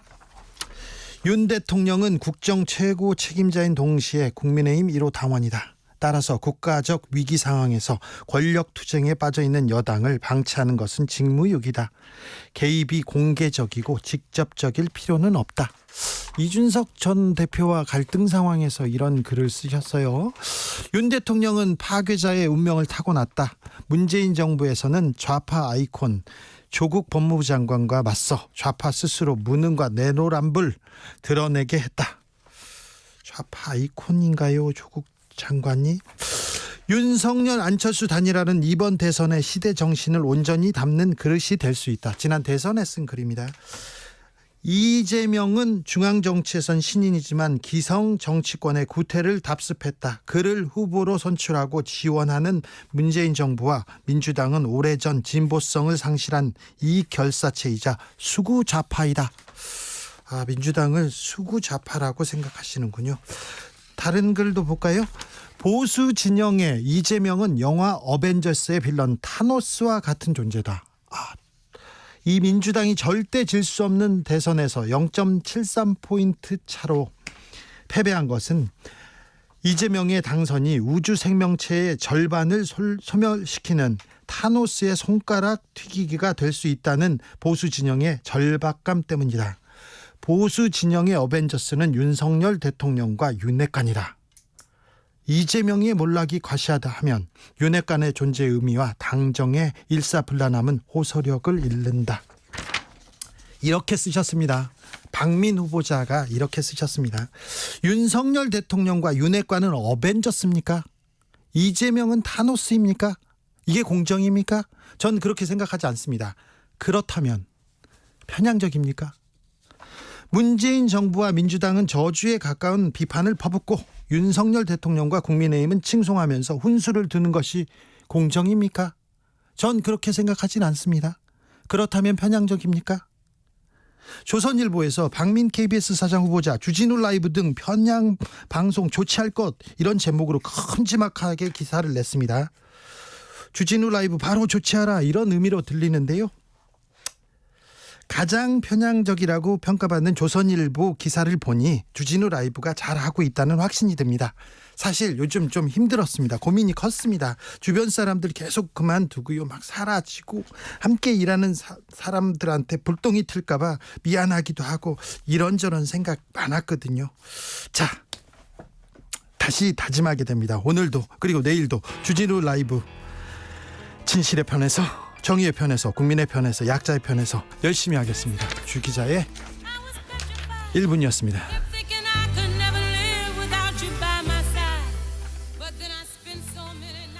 글로리아 게이너, I will survive.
진짜 보수의 진짜 나라 걱정, 이것이 보수다. 자, 품격 있는 보수입니다. 김성태 전 의원 모셨습니다. 어서 오십시오. 예, 안녕하세요. 김성태입니다. 네, 잘 지내셨습니까? 예, 네. 뭐 그렇지만 뭐 다들 이 깊어가는 뭐 가을 날씨처럼 다 스산하고, 예. 갈 길은 또 멀고, 예. 여러 가지 현실은 녹록치 않고 힘들죠. 그렇죠. 좀 전에 뭐 우리 주 기자의 그런 애침이 상당히 서산하게 또 들립니다. 아유, 국민의힘은 왜 저를 그렇게 미워해요? 주진우 기자를 미워해요. 네. 주진우 기자가 뭐 아무래도 뭐 입 바른 소리 잘하고 네. 또 뭐 전에는 좀 우리를 좀 많이 미워했는데 제가 보기에는 한 1년 전부터는 별로 그렇게 많이 미워하지는 않는데. 아니, 그래, 공정하게 제가 노력합니다. 내가 늘 공정하게 해달라고 그러고. 네네. 알겠습니다. 아니, 상당히 노력했어요. 알겠습니다. 네. 공정하게 저는 많이 들리고 있습니다. 알겠습니다. 네. 저도 뭐 의장님 얘기는 잘 새겨 듣고 있습니다. 자, 감사합니다. 자, 이뇨한 국민의힘 혁신위원장 그야말로 광폭 행보입니다. 예. 계속 홍준표 시장도 만나고요. 이준석 전 대표는 만나러 갔는데 못 만났지만 유승민 전 의원 만났고요. 김종인 전 비대위원장 만났고요. 자, 어찌 보십니까? 그러니까 본인이 이제 핵심이 1호 안건을 통합으로 잡았지 않습니까? 네. 그 통합의 주제에 걸맞게 우리 모두가 다 같이 가는 길을 선택하자. 예. 그래서 대체로 지금까지 우리 당에 그리고 윤석열 대통령에게 쓴소리를 마다하지 않은 그런 사람들을 우선해서 지금 챙기고 예. 가서 그분들 이야기 듣고 예. 앞으로 여러분들의 이야기도 존중하겠다. 예. 함께 가자. 예. 뭐 상당히 그 핵심위 위원장으로는 정말 똑바른 방향을 잘 설정하고 네. 뚜벅뚜벅 잘 가고 있는 것 같아요. 열심히 뚜벅뚜벅 갑니다. 그리고 의미 있는 얘기도 하고요. 국민 눈높이에서도 얘기하고요. 그런데 대통령한테는 한마디 안 하더라고요. 그것도 이제 차례가 있는 거죠. 차례가 있어요? 지금 이제 통합을 이야기하고 또 이제 우리가 희생을 이야기하고 있지 않습니까? 그 다음에 이제 또 차례가 있는 것이죠. 예, 그렇습니다. 그렇기 때문에 뭐 처음부터 대통령한테 쓴소리하는 핵심위 위원장 그러면 너무 거기에 함몰되다 보면 또 우리 당이나 또 우리 당에 쓴소리하고 또 아픈 소리 한 그분들을 마음을 또 돌리는 시간을 우리가 놓칠 수도 있죠. 알겠습니다. 그런데요, 대통령이 박근혜 전 대통령 자 순방 다녀오자마자 박정희 대통령 참배가고요. 그때 박근혜 전 대통령 만나고 12일 만에 또 대구 가서 만나고 왜 대구에 가시는 겁니까? 통합을 한다면서요. 민생을 챙기겠다면서 자꾸 대구에 가시는.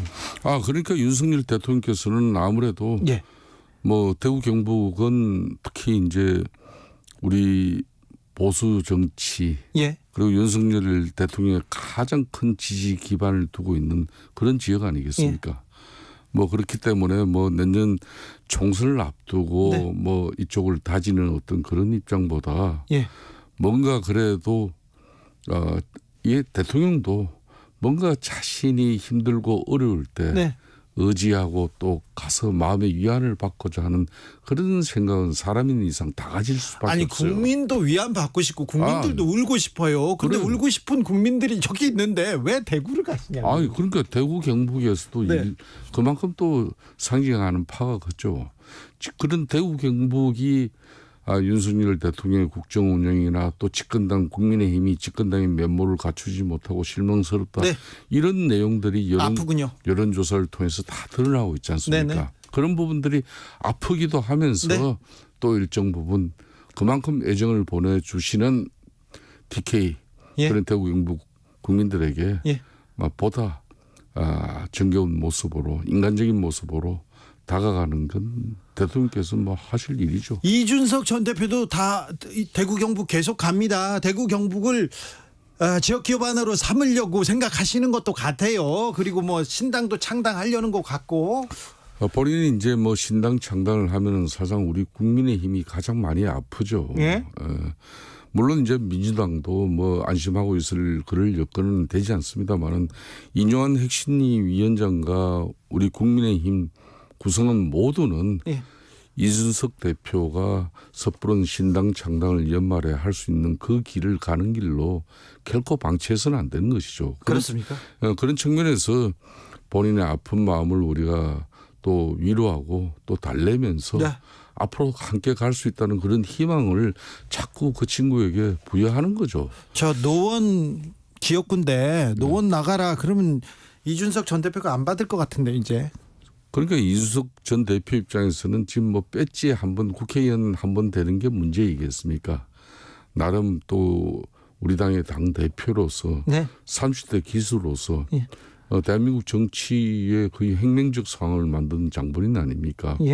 뭐 그런 측면에서 이번에 본인이 이제 부산에서 네. 토크쇼를 하면서 인요한 교수에게 네. 문제박대하는 그런 모습으로 본인들 그게 마음이 편하겠어요. 뭐 그런 측면에서 많은 사람들이 이준석의 신당이 뜨면은 수도권에서 가장 큰 피해가 우리 당이 입을 것이고 예. 뭐 그렇게 영남에는 별 지장이 없다 이렇게 이야기하시는 분들 많은데 나는 조금 전에 우리 주 기자 말씀처럼 예. 이준석 대표가 단순히 배지 한 번 다는 목표로 움직이는 사람이 아니기 때문에 네. 본인의 정치적 기반을 가지려고 하는 그런 욕구와 시도는 끊임없이 되는 겁니다. 아, 그렇군요. 그렇기 때문에 네. 본인의 친가 애가가 다 있는 대구 경북에서 네. 본인의 정치적 애정과 또 사랑을 쏟아부으려고 하는 그 노력 다 읽히잖아요. 네. 홍준표 시장이요. 네. 대통령 믿고 설치는 듣보잡 싫다 이렇게 얘기하던데 이 얘기는 어떻게 들으셨어요?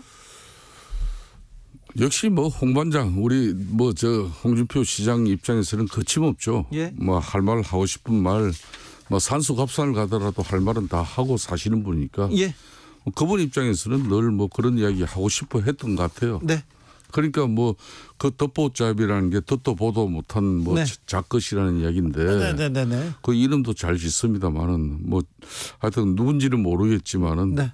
아프고 따끔한 이야기인 거는 틀림없죠. 네, 아프고 따끔한데 누군지는 모르겠습니까? 저는 몰라요. 저는 알겠는데요. 그거 한번 불러보세요. 아, 그래요? 아니 윤핵관들 얘기하는 거 아니에요? 구체적으로 그렇게 윤핵관들 윤핵관 싫다 이런 그 거 저는 아니에요? 맞지 않아요. 그래요? 왜 그런가면은 듣도 보지도 못한 뭐 그런 뭐 더 이야기는 상서로서 저희 네네. 얘기 안 하는데 아니 뭐 허리만 대통령 가까운 사람이란 윤핵관인 사람들은 다 3선 4선 뭐 그런데요. 5선 이런데 뭘 그래요. 그런데 의장님. 그분은 아니죠 이분. 자, 의원님은 원내대표도 하고 또 여러 또 정책적 고려도 하고 정치도 하고 그 야당하고 얘기도 해보고 이렇게 했지만 예. 윤핵관이라는 분들은 사실은 그런 그 제 중책 중요한 자리에서 그런 역할을 안 해본 사람들이 아니 많아서. 여기서 홍 시장이 말한 덧보잡이라는 것은 네. 그 지금까지 정치적 캐리어를 그러니까 3선 이상을 보통 허리라고 보는데 네. 그분을 이야기하는 게 아니라 본인 말대로 네. 진짜 평생 뭐 자기가 정치를 하면서도 이렇게 뭐 당의 소위 위계 질서가 무너지고 허리가 없도록 이렇게 뭐 초선도 설치고 원회도 설친다고 이렇게 맹비난했지 않습니까? 네네네. 뭐 얘기를 딱 집은 거예요. 네네. 자, 몇 가지 좀 예민한 문제부터 물어봐. 신원식 국방부 장관은 예결이 나와가지고 주식 투자하시더라고요. 이거는 잘못됐잖아요. 지탄받을 수 있는 어떻게 네. 보면은 뭐 그런 내용이죠. 어떻게 국방부 장관이 주식 관련돼서 지금 자신이 직접 뭐 한 건 아니지만은 그렇지만은 그런 내용을 공적인 자리에서 그런 문자를 사진 또 찍히고 이런 모습은 뭐 입이 10개라도 변명할 거리는 아니죠. 알겠습니다. 잘못된 건 잘못된 네. 겁니다. 그리고 정부가 일회용품 사용금지 철회하겠다 이렇게 발표했어요. 네. 아무리 선거용이라지만 좀 물러서지 않아야 될 선이 있는데 이런 부분은 기후위기에 대해서 우리 정부가 뒷짐지고 있다 이런 비판 나올 거 아닙니까? 표 때문에 아닌가요? 그건 꼭 그렇게 단정할 수 없는 거예요. 왜요? 그러니까 일회용품이란 것은 이미 지금 일회용품 이 자체가 예. 우리 생활에 밀접해져 있어요. 그러니까요. 모든 뭐 지금 쿠팡을 비롯한 뭐 먹거리 모든 게 일회용으로 다 해결되는 시대 아닙니까? 네. 그런 측면에서 일회용에 대한 과도한 규제는 곧 국민 생활의 불편과 불필요한 비용을 또 지출할 수 그렇지만 내일이면 상황. 늦잖아요. 우리가 환경을 위해서 지구를 위해서 기후 위기를 위해서 극복하기 위해서 노력해야 될 거 아닙니까? 그러니까 일회용도 이렇게 친환경적이고 네. 자연 친화적인 어떤 그런 소재로서 계속 개발되고 있고 그걸 계속 지금 실천하고 있잖아요. 그런 거에 이제 보다 보편적으로 이렇게 국민 생활에 접해질 수 있도록 정책적인 견인 역할도 아마 후속적으로 나옵니다. 후속적으로 나와야죠. 그럼요. 보고 또 다시 한번 물어보겠습니다. 그렇게 하시죠. 자, 강서에서 이렇게 삼선하셨어요. 자, 그 여당의 무덤이라는 험지에서 거기서 했습니다. 그 강서하고 김포하고 붙어 있습니다. 예. 김포를 서울로 어떻게 들으셨어요? 아, 이거는 상당히 어느 날 뭐 국민의힘이 예. 강서 보궐선거 지고 난 이후에 뭐 네. 이제 정책 아젠다로 승부 걸겠다 이렇게 해서 시작된 게 아니고요. 예. 제가 이제 강서 바로 옆에 접경이 김포입니다. 이거는 1년 전부터 김포 시민들의 목소리를 김포 김병수 시장과 그 지역의 정치인들이 듣기 시작했어요. 즉 그 말은 작년 6월 1일 지방선거에서 김동연 현 경기도지사께서 경기 분도론을 들고 나왔습니다. 남북도로. 그렇습니다. 그래서 이제 그 김포시가 김동연 경기지사의 경기 분도론에 입각하면은 경기 북도에 해당되는 그런 지역이에요. 예. 그러니까 김포 시민들 입장에서 우리는 여기 남도도 아니고 북도도 아니고 이 찡겨가지고 인천하고 서울 사이에 찡겨 있는 끼어서. 우리가 예. 행정구역상만 경기도지. 예. 경기도하고 아무런 밀접도 관계도도 우리는 덜하다. 네. 그래서 이제 김포 시민들이 자발적으로 우리가 경기 북도에 앞으로 들어갈 것 같으면은 우리는 이참에 서울시로 가자. 네. 그래서 이제 지하철 지금 이제 김포 광화에서 그 시민들이 예, 5호선 서울 연장. 출근들이 제일 지옥철이지 힘들죠. 않나요? 예. 그래서 이미 5호선을 차량 기지가 저희 강서 지역 방화동에 있는 걸 김포시로 연장하고 차량 기지도 이전하고. 네. 그래서 오세훈 시장, 강서구청장, 김병수 김포시장 합의했어요 작년에. 자, 근데 합의했는데 네. 행정구역 개편이라는 거는 하루아침에 되는 것도 아니고 매우 면밀하게. 그러니까 제가 이 이야기를 드릴게요. 네. 이걸 우리 당정이 네. 그러니까 윤석열 정부나 또 우리 국민의힘이 오랫동안 밀실에서 사전에 이걸 준비해가지고 네. 그 타이밍에 터뜨렸다 그러면은 네. 이 전국 전환을 시도하는 그런 뭐 상당히 정략적이고 네. 뭐 그런 하나의 수단이다 이렇게 비판을 할 수 있지만은 네. 이거는 절대 그렇지가 않다는 거예요. 이번 국정감사에 있어서 김대기 비서실장도 자기도 언론 보도 보고 처음 알았다는 거 아닙니까, 그죠? 예. 그렇듯이 김포시와 우리 강서구 그리고 양천구는 역사적으로도 예. 김포시의 일부 고촌 지역하고 우리 강서구하고 양천 지역은 2조 그러니까 조선시대 때만 하더라도 양천현이었습니다. 네. 그래서 양천 8경을 지은 gem제정선, 예. gem제정선이 쉽게 말하는 양천현감이었어요. 그럴 정도로 역사적으로도 김포하고 강서, 양천 이런 과거에는 한 행정구역이었어요. 네. 그러니까 그런 역사성도 있다는 걸 제가 말씀드리고 예. 이거는 나머지 지역은 저는 이야기하고 싶지 않아요. 그건 아주 면밀하게 구리 하남 고향 하남 이런 쭉 이야기가 하더라도 이거는 행정구역 개편에 관한 결국은 특별법 개정을 통해서 이루어져야 되는 문제이기 때문에 네. 여야 간에 앞으로 상당히 정책적인 깊은 논의와 협의를 여야 간 협의하기 전에 정부도 국민의힘 내부에서도 일단 협의를 맞춰야 될 것 같아요. 유정복 인천시장 반대다. 이거 정치 쇼다 얘기하고요. 그리고 또 부산시장을 지낸 서병수 의원 반대한다고 하고 김영환 충북지사도 이거 뭐냐 잘못됐다고 얘기하지 않습니까? 그러니까 다 국민의힘 광역단체장들이 자기 관할이나 열심히 하시지. 내가 볼 때는 유정복 인천시장 같은 경우도 평상시 이런 소리 잘 안 하시던 분이죠. 결국은 그럼 김포시가 인천시로 편입되길 희망한다고 이렇게 김포 시민들의 뜻을 모아가지고 김포시가 추진했다 그러면 절대 이런 소리 안 하죠. 아, 그래요? 그렇죠. 아, 그렇습니까? 그러니까 이건 배 아픈 거죠. 배 아프다고 말이야 그런 이야기를 할 수 있는 겁니까? 그거는 유정복 시장이 그거는 적절하지 못한 입장과 표명을 한 거예요. 무슨 그래요? 정치쇼 할 게 없어 그런 걸 정치쇼를 합니까? 유정복 시장이 정치쇼 하고 있습니까? 지금 유정복 김영환 지사가 하고 있습니다. 인천시장이 네. 인천시장이 정치쇼라고 그랬다고. 그렇죠. 이걸. 그러니까 근데 유정복의 정치쇼입니까? 그렇지. 유정복이가 이 시장이 이 마당에 왜 올라타는 거지 그게. 알겠습니다. 별로 맞지 않아요. 자, 재보궐선거 이후에 네. 민주당 뉴스가 좀 사라졌어요. 좀 잠잠합니다. 뭔가를 준비하고 있는 것 같은데 어찌 보고 계십니까? 지금 뭐 민주당은 강서 재보선 거의 뭐 그 축제의 분위기를 거의 지금 한 달째 이어가고 있는 거 아닙니까? 네. 지금 이대로가 좋은 거죠. 그래서 그렇습니다. 우리는 발등에 불이 떨어졌고 예. 이래 되면은 뭐 내년에 수도권 전멸 지금 그런 분위기 속에서 예. 우리도 살아남기 위한 처절한 몸부림을 예.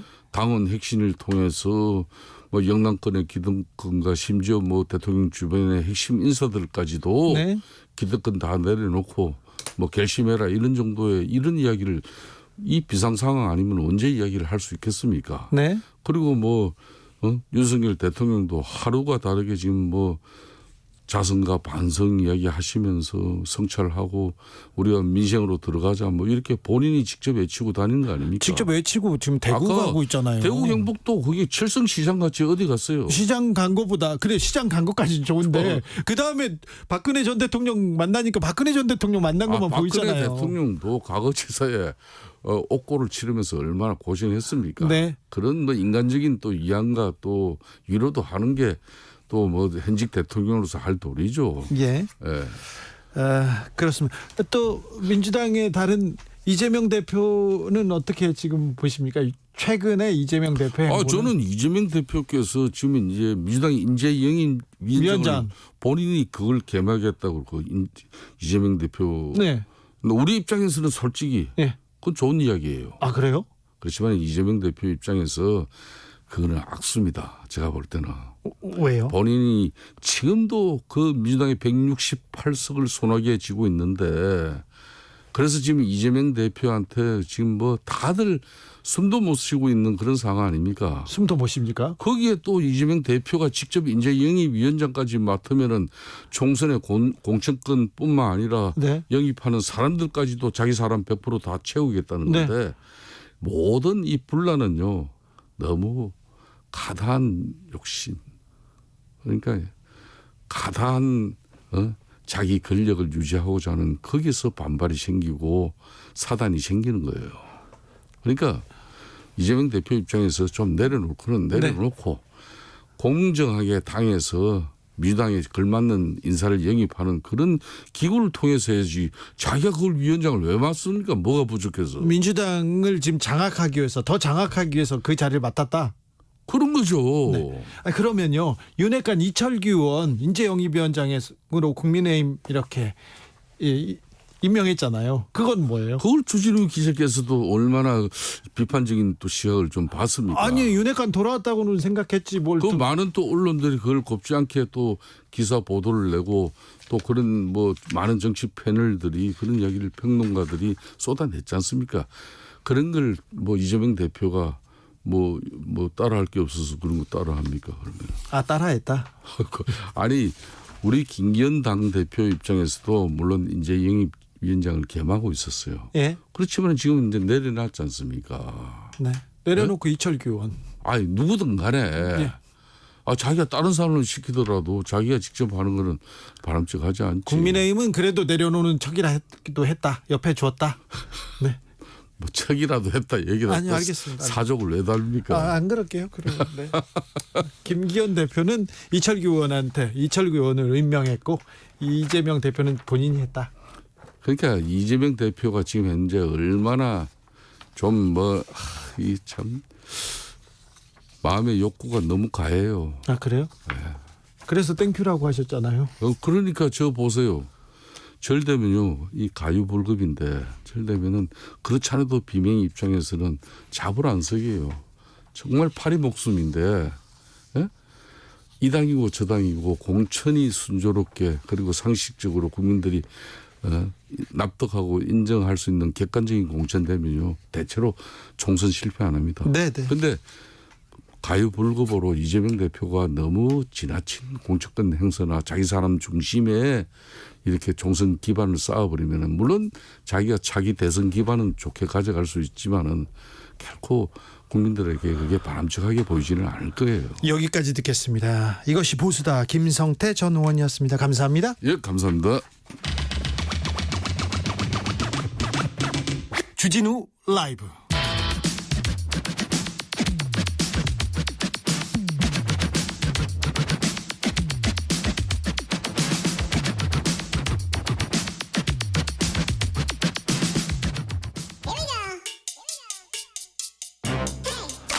과학을 향한 진지한 고민, 과학가의 수다. 주진우 라이브 과학 선생님입니다. 과학 커뮤니케이터 이선호 엑소쌤 어서 오세요. 네, 반갑습니다. 네, 잘 지내십니까? 아, 네, 보고 싶었습니다. 나 그렇습니까? 아, 왜 우리끼리 왜 그래요? 많이 봐도. 네. 자, 선생님 오늘은 어떤 수업 해볼까요? 오늘은 오로라에 대한 재밌는 과학 현상, 재밌는 과학 이야기를 준비해봤습니다. 저는 오로라에 대한 로망이 있어요. 아, 어떤 로망이세요? 아니 그냥 이렇게 차를 타고 네. 북극으로 계속해서 차를 타고 때. 쭉 올라가서 오로라를 꼭 보고 오겠다. 이렇게 생각하던 때가 있어요. 본 적은 아직은 없으신가요? 아직은 없어요. 비행기에서는 봤어요. 비행기에서 이렇게 가다가 봤는데 네. 저 땅을 밟고 그 광경을 한번 보고 싶어요. 네네. 네. 그래서 오늘은 사실 그 극지방에서 주로 보이는 오로라를 준비했는데 네. 일단 오로라가 왜 생기냐고 먼저 말씀을 드리자면 네. 이 태양이라는 녀석은 핵융합을 해서 엄청난 에너지를 우주 사방으로 계속 뱉어내요. 네. 그래서 이런 걸 태양풍이라고 하고요. 네. 이 태양이 계속 자기 몸속에서 만들어낸 이 고에너지 입자를 우주로 흩뿌리는데 이 태양풍이 결국에는 고에너지 방사선 입자들이거든요. 네. 이 입자들이 지구까지도 날아옵니다. 네. 그런데 우리 지구 내에는 공기 대기 분자가 있지 않습니까? 공기 분자들이. 네. 이 공기 분자들이랑 이 고에너지 방사선 입자들이 부딪혀요. 네. 이게 부딪히면서 엄청나게 알록달록한 빛이 생성되고 네. 그걸 이제 오로라라고 부르는 거죠. 네. 그래서 이거를 제가 왜 그러면 굳이 가져왔냐. 네. 사실 내년에 오로라가 많이 보인다면서요? 맞습니다. 이제 잘 볼 수 있다면서요? 맞아요. 네. 그래서 사실 내년을 놓치면 또 11년을 기다려야 이 엄청 큰 아름다운 오로라를 볼 수 있다 그래요. 그래요?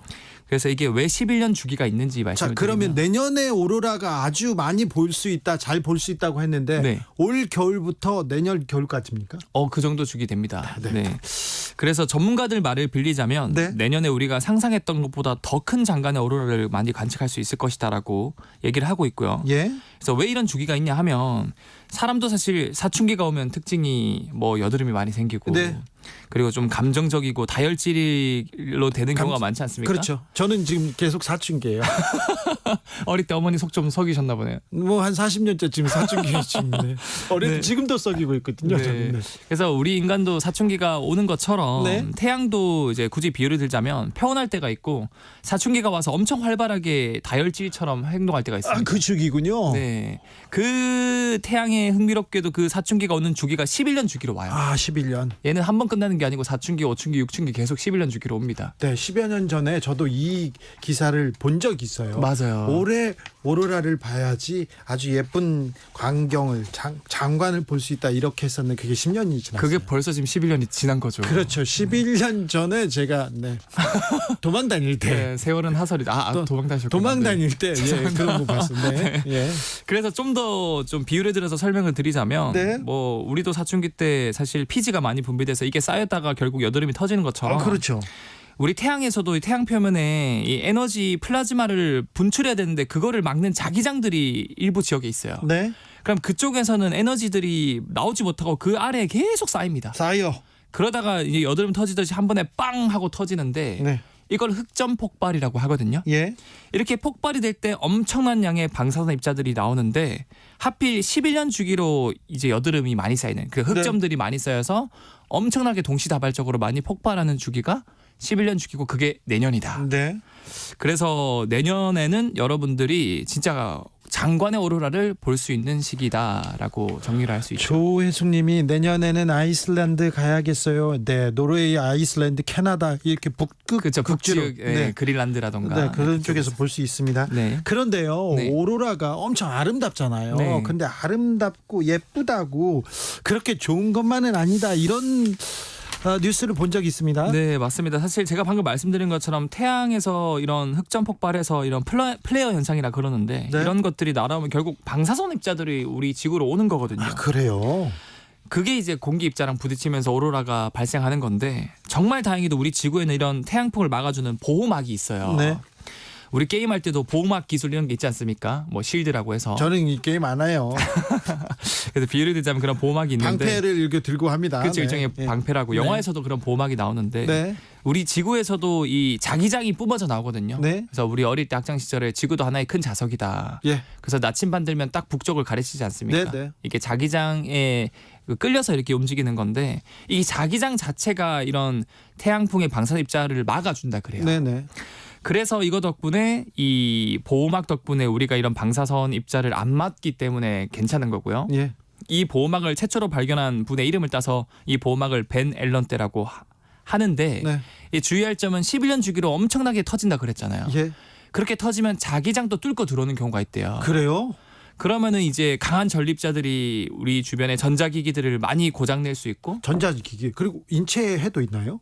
인체는 그 사실은 우리가 북극이나 남극 쪽 같은 경우는 이 보호막 그 두께가 얇아가지고 네. 좀 위험할 수 있어요. 아, 그래요? 근데 우리가 사는 이런 중위도라던가 아니면 저위도 쪽은 걱정 안 하셔도 됩니다. 그럼 보호막이 북극 오로라가 지금 활성화된 데에서는 막 전자기기가 고장나고 막 그럴 수도 있습니까? 맞아요. 사실 EMP 폭탄이라고 혹시 들어보셨나요?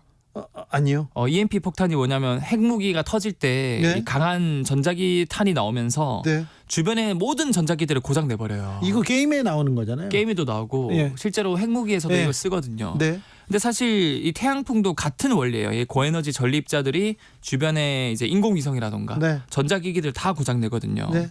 실제로 이게 태양풍이 크게 터지면 뭐 스페이스X의 스타링크 위성도 이 EMP 폭탄 현상처럼 이 전자기 폭탄 때문에 인공위성 40개가 추락해서 약 600억 원의 손실을 입기도 했고요. 그 전자기 때문에 인공위성 40개가 추락했어요? 추락했습니다. 이게 또 엄청난 좀 사고가 이어질 수도 있군요. 맞아, 이런 게 또 델린저 현상이라 그러는데 네? 뭐 심한 데는 이제 11년 주기로 1989년도에는 아예 안으로까지 들어와서 캐나다 퀘벡 발전소가 고장나서 대정전이 발생한 적도 있고, 네. 뭐 94년도에 미국의 뉴저지 발전소에서도 이 태양풍 입자 때문에 EMP랑 같은 효과로 발전소가 고장나서 큰 피해를 입은 적이 있어서 미리미리 대비를 해야 되겠죠. 네. 2257님, 우리나라에서도 오로라 볼 수 있습니까? 8967, 한국에서 오로라 어디에서 볼 수 있나요? 어제 네. 때마침 오로라 북극 극지 말고 다른 데서도 볼 수 있다 이런 기사가 나와서 네네네네. 지금 궁금해하시는 분이 있는데 네. 한국에서는 어렵죠. 사실은 이 지구 자기장이 남극에서 나와서 북극으로 들어가기 때문에 네. 이 자기장 이 선이 중위도 저위도가 두꺼워요. 네. 그러니까 이거를 뚫기가 어려요, 태양풍이. 네. 그래서 사실상 우리 한국에서는 거의 보기 힘들고, 예. 근데 제가 말씀드린 것처럼 11년 주기 내년에는 너무 강한 입자들이 오면 이걸 뚫고 종종 그 저위도나 중위도에서 관측이 되기도 한대요. 그래요? 근데 이왕 큰 장관을 11년에 한 번밖에 못 보니까 그러면 미리 극지방으로 가야 되네요. 극지방으로 가서 여행을 하시는 걸 좀 저는 추천드립니다. 왜 극지방만 이렇게 볼 수 있을까요? 방금 말씀드린 것처럼 이 자기장이 두꺼워서. 북극에서 나와서 이제 남극에서 나와서 북극으로 나오는데, 네. 북극 남극은 결국에는 자기장이 나오는 곳이다 보니까 되게 얇아요. 예.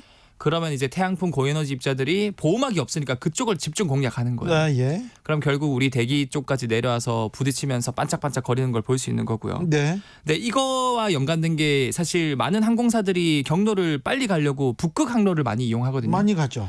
근데 결국 북극 항로를 높은 곳으로 가다 보니까 상대적으로 일반인에 비해서 기장분들이나 승무원분들이 방사선 입자를 많이 피폭을 당한다 그래요. 그래 우리나라에서 산재 사고 인정받았어요. 맞습니다. 최근에 그것도 네. 결국 북극 항로를 많이 하다 보니까 위암이 발병했고 네. 사망을 하게 돼서 이제 소송을 걸었는데 이제 네. 산재 인정을 받게 된 그렇죠. 케이스도 있죠. 예. 그럼 좀 조심해야 되나요? 사실 보러 가는 건 괜찮죠? 그렇죠. 뭐 이렇게 기장분들처럼 매번 이렇게 북극에 가는 게 아니라 네. 뭐 1년에 뭐 한두 번 몇 주 정도 이렇게 그 오로라 보러 가는 거는 크게 네. 문제는 없습니다. 네. 11년 만에 한 번 오는 기회니까 오로라를 보고 싶다면 자 계획해 보시라 이런 얘기죠. 맞습니다. 네. 저한테 하는 소리 같아요. 저한테. 한번 좀 편한 마음으로 네. 이제 마음을 비울 겸 네. 머리도 비울 겸 한번 이렇게 여행 떠나보시는 것도 추천드립니다. 아니요, 아직은 주진우 라이브를 해야 돼요. 왜 저를 조치하시려고 하세요? 네, 뭐 그만두라는 게 아니라 네. 이제 네네. 휴가 때 알겠습니다. 가보시는 거 네. 추천드립니다. 조현수님께서 그래서 승무원들의 우주 방사선 피해를 산재로 인정한 거군요. 얘기합니다. 네, 맞습니다. 3766님께서는요. 오로라 보러 알라스카 갔어요. 그런데 하필 그때가 5월 3일이라서 네. 백야.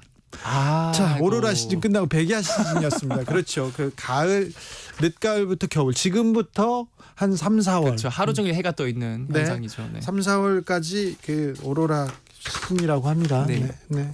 말씀 감사합니다. 네, 감사합니다. 과학 커뮤니케이터 이선호 엑서쌤이었습니다. 교통정보센터 다녀오겠습니다. 김민희 씨. 퇴근 교통량도 빠르게 늘고 있는데 돌발 구간도 많습니다. 고창 담양고속도로 담양 쪽으로 고창터널 부근에서는 여전히 2차로와 갓길을 막고 버스 관련 화재 사고를 처리하고 있고요. 호남고속도로 천안 쪽으로 동광주 부근 1차로에서도 사고가 났습니다. 서해안고속도로 목포 쪽으로 몽탄 3터널 부근 1차로에서도 사고가 난 데다 또 이 일대로는 작업까지 하고 있어서 부근으로 차량들 서행합니다. 경부고속도로 서울 방면으로 칠곡분기점 부근에서도 사고가 나면서 1차로와 4차로를 막고 처리 작업을 하고 있고요.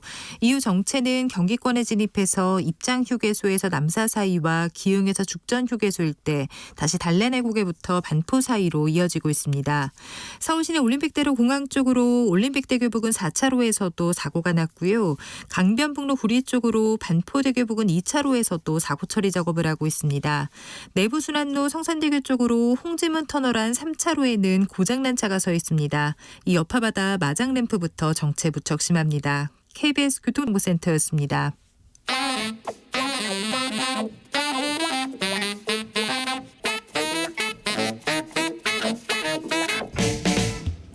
세계는 넓고 이슈는 많다. 우리의 시야를 국제적으로 넓혀 보겠습니다. 국내 뉴스, 국제 이슈 다 덤벼라. 지금은 글로벌 시대.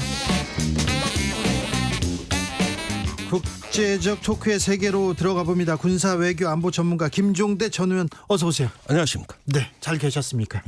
너무 잘 있었습니다. 너무 잘. 어떻게 있으면 너무 잘 있는 거예요? 항상 세계에 대한 관심과 네. 사람에 대한 따뜻한 애정, 네. 그다음에 정치에 대한 열정, 네. 이러면 잘 사는 겁니다. 공부 열심히 하고. 그럼요. 네. 예. 저도 또 애정 따뜻함 그런 건 있는데 저는 또 쉽지는 않던데요. 그거 수양이 덜 돼서 그렇습니다. 그렇습니까? 예, 더 수양하시면 알겠습니다. 예. 더 수양하도록 하겠습니다. 자, 의원님, 군사 전문가 의원님, 오늘은 전쟁의 시대에 대해서 끝난 짓만 알았던 전쟁의 시대에 대해서 좀 심도 있게 김종대 전 의원과만 얘기해 보려고 하는데 네. 신원식 국방부 장관 네. 실망입니다. 예결위에서 보니까 전날 공매도 금지 발표가 돼서 그때 팔은 것 같고 네. 그 다음 날 그걸 문자로 확인하는 것 같아요. 그런데 올해 국방 예산이 엉망진창입니다. 사실 초급 간부 처우 개선을 하겠다고 대통령께서 말씀하셨고 예. 그 대통령 말씀을 믿고 기재부에 증액을 5천억 정도 신청을 했는데 그중에 3천억 넘게 삭감이 됐거든요. 그래요? 당직비 10,000원이 뭡니까? 12시간 당직 서는데 시급 740원. 당직비가요? 네. 거기에다가 초과 근무 수당 왜 안 줍니까? 57시간이 넘으면 아예 한번 NLL에 출동해 보세요. 그 휴일에도 근무하는데. 예. 그 훌쩍 추가하는데 초과 근무 수당 안 줍니다. 수당은 줘야죠. 일했으면 일한 비용은 공무원들 지불해야죠. 다 받는 성과 상여금 왜 안 줍니까? 군인은 못 받습니까? 예. 이거 안 되죠. 또 20년 전에 비해 집값이 8배 올랐는데 왜 주택 수당은 제자리 걸음입니까? 그러니까 이런 것들이 군의 허리, 우리 일선 부사관과 장교들이 모집이 안 되니까 요즘. 예. 이 큰일 났다 지금. 병사들 월급은 올라가는데 네. 별 차이가 없어지거든요. 그렇죠. 지금 군의 허리가 고장나게 생겼다. 이거 대통령이 10월 1일 날 하신 말씀이에요. 네. 근데 다 잘랐어요. 그러면 지금 군에 이렇게 여러 가지 어려움이 있는데 본인은 그래서 주식 투자를 해가지고 그걸 가지고 어떻게 하시려고 하는 건가? 그건 아닐 거 아니에요. 그런데 뭐 규모가 보니까 뭐 택도 없던데. 아니죠. 근데 개인한테는 많죠. 예. 그러니까 지금 그때 국방 예산 문제가 이게 한 푼이라도 더 확보하기 위해 장관이 예결위에서 예. 온 혼신을 다해야 되는 그 회의를 앞두고 회의장에서 그래 주식 거래를 하고 뭐 답장까지 합니까 그래. 그게 말이 됩니까? 이러는 걸 보는 국군 장병들 우리 초급 간부들 마음이 어떻겠어요? 그런데요. 신원식 장관 처음에는 좀 거짓 해명하시고요. 국방부의 해명 더 좀 실망스럽습니다. 그걸 뭐 대변인실에서 해명을 합니까? 장관 입장이다 하고 발표하면 됐지. 대변인실이 회의 시간에 한 거 아니다. 이런 얘기를 합니까? 그래. 국방부 대변인실이 그런 거 하는 데입니까? 장관은 이런 입장으로 알려왔다. 이런 정도면 됐지. 대변인실이 그거 호위무사랍니까 그래? 나 그거 보면 볼수록 어이가 없어요. 기가 차가지고 내가. 네. 국방의 최고 전문가라고 국민의힘에서 계속 얘기했었는데 능력만큼 믿어도 된다고 하는데 주식 투자 능력을 보여주시면 어떻게 합니까? 네. 그리고 또 해병대 관련 인사들 하나도 책임 안 지고 다 승진시키면 어떻게 합니까? 다는 아닙니다. 2명 핵심 대상자. 네, 아니 주로 유임했거나 예, 또는 영전을 했죠. 네. 예, 이것도 사실 국민들에게 큰 실망감을 주고 왜 또 대통령 경호처장 충안고 후배가 방첩사령관이 되며 네. 나가는 자리 방첩사령관이 옷을 벗는 게 아니라 합참 차정능으로 또 영전을 하고 그다음에 군 대장 7명을 전원 불가리했거든요. 네. 작년에도 7명을 전원 불가리했어요. 예. 근데 또 이게 뭡니까? 그러면은 너무 기수 파괴가 돼가지고 이번에 합참의장 군서열 1위 되신 분이 예. 해군 작전사령관 근무한 지 1년도 안 돼 진급해가지고 합참의장이 됐다는 얘기거든요. 예. 아니 해군 작전도 다 마스터를 안 하시고 2년도 아니고 올해 1년도 안 돼서 그 자리에서 바로 합참의장 왔다. 그러면 육군, 공군 다른 군의 작전을 어떻게 합니까? 합참의장은 군서열 1위, 대장의 2번째 2차 보직인데 중장을 진급시켜서 그렇게 했다? 아니 이러면은 이건 전문성을 기초로 한 군인사요. 아니면은 군을 장악하려는 거요. 이건 왜 그러는 거예요 이게 도대체가. 상당히 박하게 평가하시네요. 이런 일이 없잖아요. 50년 전에 한 번 있었대요. 50년 전에.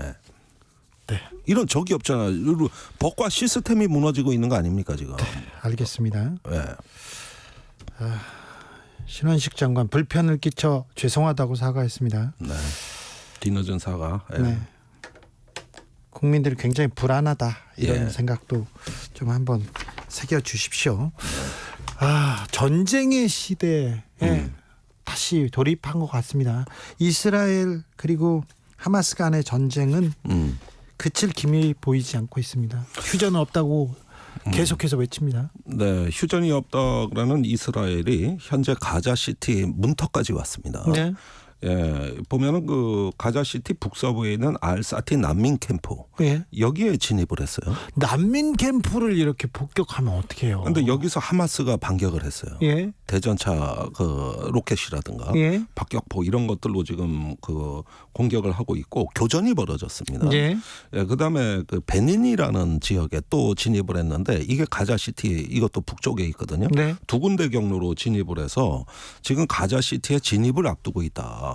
그런데 이때가 바로 가자시티에 본격적으로 진입하는 이때가 중동 정세 분수령이거든요. 예. 예, 그러면은 이스라엘의 등 뒤에서는 레바논의 헤즈볼라, 예멘의 후티 반군, 그다음에 서한 지구의 이슬람 지하드 이쪽에서 계속 박격포 공격을 하고 있어요. 간헐적으로. 네. 그 이야기는 뭐냐면은 들어가지 말라는 신호죠. 예. 들어가면은 대응하겠다. 이런 신호를 마치 낚시에 미끼를 던지듯이 계속 소규모 산발적인 공격을 하고 있고 그리고 하마스도 지금 가자시티를 수호한 듯 하면서 격렬한 반응은 아니에요. 예. 왜 그러냐면 가자시티에 들어왔을 때 그때 반격을 하기 위해 포탄을 아끼는 것 같습니다. 네. 그러면 가자시티에 이스라엘군이 들어갔을 때 네.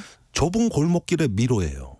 네. 여기엔 첨단 무기의 강점이 다 없어집니다. 예. 그리고 이제 급조 폭발물이라 그러는 IEET 이런 게 이제 부비출랩으로 설치가 돼 있고 그다음에 민간 인프라 속에 무기가 숨겨져 있단 말이죠. 네. 예, 이럴 때 아주 길고도 지루하고 어려운 전투가 예상이 되거든요. 예. 그래서 일단 이스라엘이 스파크 드론이라고 하는 최첨단 그 정찰 드론을 띄울 것 같고 예. 그 다음에 이제 수색조가 들어가고 이렇게 해서 네트워크 작전을 수행할 것 같거든요. 이런 어떤 전쟁 양상은 지금까지 우리가 많은 시가전을 봤습니다마는 2016년에 이라크군이 IS 격퇴하려고 모술을 점령할 때와 네. 비슷해 보이는데 그때 9개월 걸렸습니다. 9개월. 아, 모술 점령이? 미군이. 네. 인도주의적 작전까지 병행하니까. 예. 그런데 지금 미국이 이스라엘에 압력을 넣는 거는 인도적인 주의적인 어떤 그 대피 경로는 열어라. 예. 지상 작전을 하더라도 그러면 같은 양상으로 전개됐다고 단순 비교를 하면은 네. 저는 뭐 9개월에서 1년도 갈 수 있다. 전쟁이요? 예. 하루에 지금 죽어나는 사람들이 너무 많습니다. 10분에 1명씩 어린이가 사망하고요. 10분에 네. 2명씩 어린애가 다치고 있어요. 그러니까 거대한 어린이의 무덤이라고까지 이야기를 하고 있고요. 네. 이미 우크라이나 전쟁에서 사망한 어린이의 2배가 넘었다는 소식을 저희가 10월 중순에 들었어요. 그러니까요. 빵을 받기 위해서 배급 줄에 서 있던 사람들이 죽어요. 병원에서 죽고 학교에서 죽고 그런데 민간인이 죽고 있는데. 그러니까 지금 미국이 이제 가자 지구의 팔레스타인인들한테 빵을 제공하고 예? 이스라엘군한테 무기를 제공한다는 거 아닙니까? 네. 그러면은 빵 먹으면서 이 무기를 받으라는 얘기인데 이게 해석이 안 되는 논리란 말이에요. 아니 빵 그 줄에 폭격을 하면 어떻게 해요? 거기에다 병원 난민 캠프 대부분 난민 캠프에 폭격을 하면 그러니까 민간하고 저기 전사가 구별이 안 돼서 그러는데 이 공격이 바로 작년 11월에 러시아군이 우크라이나 마을을 공격하던 그 방식이에요. 무기도 똑같아요. 그때 저 러시아군이 백린탄 썼잖아요. 네. 이번에도 이스라엘군이 썼잖아요. 백린탄 쓰면 안 된다. 이건 반인도적이고 이거 전쟁 범죄다. 이 얘기 했잖아요. 우리가 비판했지 않습니까? 그렇습니다. 그래서 전쟁이 닮아가고 있다. 예? 이 살인의 기술은 빨리 학습된 게 인간의 어떤 악성이란 말이에요. 예. 그래서 이번에 그 전쟁 초기에 지난 10월 7일 날 하마스가 이스라엘을 기습할 때도 작년에 우크라이나 민병대가 러시아를 격퇴하던 쿼드콥터 그 날개 4개 달린 드론을 써먹는데 네. 방식이 똑같습니다. 똑똑해요. 그러니까 그 드론에다 슈루탄 달아서 네. 적의 신경망이나 전차를 위해서 톡톡 떨어뜨려서 네. 그걸 파괴해버리는 예. 이 기술은 하마스가 우크라이나 전쟁을 학습하지 않으면 나올 수 없는 기술이에요. 지금 그렇게 하고 있습니까? 그 초기에 했죠. 예. 그 다음에 이제 이스라엘이 반격하고 수세에 몰린 하마스가 간헐적으로 이제 그 대응을 하고 있는데 저는 하마스는 이스라엘이 가자 시티에 들어오는 걸 이미 대비하고 있고 들어올 때까지 기다리고 있는 겁니까? 네, 준비하고 있다고 봅니다. 네. 네. 아니 미국에서 계속 이렇게 교전 중단하라 휴전하라 이렇게 촉구하는데 조 바이든 대통령의 얘기를 네타냐후가 안 들어요. 안 듭니다. 그거는 두 가지인데 첫째는 휴전이라는 건 협상을 한다는 얘기인데 네. 하마스는 협상 대상이 아니다. 괴멸 대상이지. 네. 그래서 보통 전쟁은 상대방이 굴복하거나 항복하면 끝나요. 그런데 이 전쟁은 굴복이나 항복이 목적이 아니라 존재를 없애는 거예요. 아니 하마스가 머리에다 이렇게 하마스다 이렇게 쓰는 것도 아니잖아요. 조끼 입고 그러는 것도 아니지 않습니까? 하마스는 무장 단체라 그럽니다만 사실은 이데올로기고 저항의 문화며 국제적 네트워크입니다. 네. 미국이 알카에다를 없앤다고 한 지가 지금 23년째입니다. 근데 알카에다는 아직 안 없어졌어요. 네. 그런데 하마스는 알카에다보다 규모도 크고 훨씬 더 복잡한 조직이에요. 네. 그러면 어떻게 없앱니까? 그 수백만의 지금 팔레스타인을 다 없애지 않으면 하마스와의 전쟁이 끝나지 않는다 이렇게 얘기하는 사람도 있어요. 과연 전쟁이 언제 끝날지 4222님께서 전쟁 너무 안타깝습니다. 언제쯤 끝날까요? 어떻게 해야 할지 답답합니다. 이렇게 묻습니다. 그러니까 목적이 잘못 설정된 전쟁은 네. 끝내기가 어렵습니다. 이런 전쟁은 일어나기가 쉽지 끝내기가 어려워요. 우크라이나 전쟁도 똑같습니다. 일어나긴 쉬워도 끝내는 게 얼마나 어렵습니까? 예. 그러니까 이거는 전쟁의 목표를 합리적으로 정해야 끝나는 건데 네. 괴멸이라 그랬거든요. 네. 그리고 하마스의 목표도 이스라엘 불인정, 존재를 부정하는 거거든요. 둘 다. 그렇습니다. 그러면 이 전쟁의 비극성은 뭐냐? 말하자면 전쟁의 목표가 무한대로 설정돼 있다는 거예요. 네. 이게 이 전쟁을 규정하는 가장 비극적인 측면이고 그것이 민간인 피해로 이루어지는 배경을 이룬다는 것이죠. 네. 러시아 우크라이나 전쟁 여전히 끝날 기미가 안 보입니다. 계속해서 이런 좀 국지전 계속되고 있지 않습니까? 제가 가장 최신 소식을 보니까 가장 격렬한 전투가 이루어지는 지역은 바흐무트와 자포리자입니다. 네. 그런데 여기가 루안스크하고 도네츠크의 서쪽이거든요. 네. 경계선 쪽에서 러시아군이 주도하는 전투가 있고 우크라이나 군이 주도하는 전투가 각기 산발적으로 이루어지고 있고 네. 이게 대부대 전투라기보다는 대대급 이하의 전투로 이루어지고 있어요. 네. 그러니까 이런 어떤 그 전투는 전형적인 소모전이자 네. 이제 진지전의 양상이다. 예. 그렇게 되면은 이 전쟁이 이제 겨울이 되기 전에 마지막 유리한 고지를 점령하려는 전쟁으로 보여지고 예. 이게 이제 겨울에 되면은 다소 좀 소강 상태를 거쳐서 내년 봄에 결정적 전투를 또 계획할 것이다. 결정적인 전투가 끝나면요. 또 안 결정적인 또 전투를 계속 이어갈 거 아닙니까? 그러니까 이 문제는 애초에 작년 11월에 대규모 공격을 받은 우크라이나군이 올해 봄부터 대반격을 준비했는데 네. 사실상 막상 뚜껑을 열어보니까 대반격 아니었어요. 대반격이 아니라 소반격이었고 그렇죠. 그다음에 이렇게 전선에 넓게 걸쳐 이게 지금 양쪽의 대치 전선이 꾸불꾸불한 걸 다 계산하면 3,000km가 넘어요. 예. 길이가. 예. 이렇게 전투를 할 게 아니라 서방에서 요구한 것은 우크라이나가 전력을 조금 더 집중해서 예. 전략적인 지점을 탈환하고 예컨대 헤르손을 공격해서 네. 크림반도와 러시아 본토를 차단시키는 신경과 동맥을 끊어버리는 이런 전투를 좀 했으면 좋겠는데 네. 그게 아니라 전 전선에 걸쳐서 이렇게 산발적인 전투를 하니까 전과가 없어요. 그런데요. 네. 전쟁을 하는 나라는요. 그 네. 나라의 정치 지도자들은 또 지지를 받습니다. 네. 푸틴 그렇고요. 또 우크라이나 젤렌스키도 그렇고요. 네타냐후 얼마나 흔들리던 이스라엘 총리가 갑자기 또 지지를 받고 있잖아요. 하마스 지도자도 마찬가지고요. 전쟁하는 나라의 비극은 네. 국민이 지지하지 않는 지도자를 중심으로 결집할 수밖에 없는 이게 전쟁의 역설이자 비극이죠. 의원님 그래서요. 예. 그래서 전쟁의 시대가 열렸고 또 전쟁이 또 일어날 것 같아요. 근데 지금의 전쟁 양상은 세 가지 공통점이 있는데 아프간까지 포함해서 네. 첫째는 적은 비용으로 큰 충격을 주는 값싼 전쟁의 큰 충격. 네. 예, 이것입니다. 그다음에 두 번째는 정부의 거버넌스 기능이 마비됐다는 거. 네. 그래가지고 위기를 통제하거나 예상하지 못한다는 네. 거. 세 번째는 완충지대가 없다는 겁니다. 네. 그러니까 이런 기준에서 보면은 새 전쟁의 양상이 엇비슷하고 예. 이 전쟁은 국제 질서가 변동이 되는 곳에서 일어난다는 거죠. 네. 중동 질서가 변하려고 하니까 하마스 이스라엘 전쟁이 예. 일어나고 그다음에 나토를 동진시켜 가지고 거의 러시아를 포위할 만하니까 우크라이나에서 전쟁이 네. 일어나고 이렇듯이 그러니까 함부로 국제 질서의 현상을 변경하려고 강대국이 시도를 하면은 네. 어디선가 터진다. 어디선가 터진다. 중국을 조이려고 계속 한미일이 공조를 하면 네. 또 국지전이 발생하지 않을까 이렇게 걱정이 됩니다. 근데 남중국해나 대만 해협은 상대적으로 안정된 게 아까 말씀드린 세 가지 조건에 해당되지 않아요. 아 그래요? 예, 제가 보기에는 앞으로 아르메니아나 아제르바이젠 네. 또는 발트 상국, 시리아, 이라크, 예. 그다음에 팔레스타인 서안지구 예.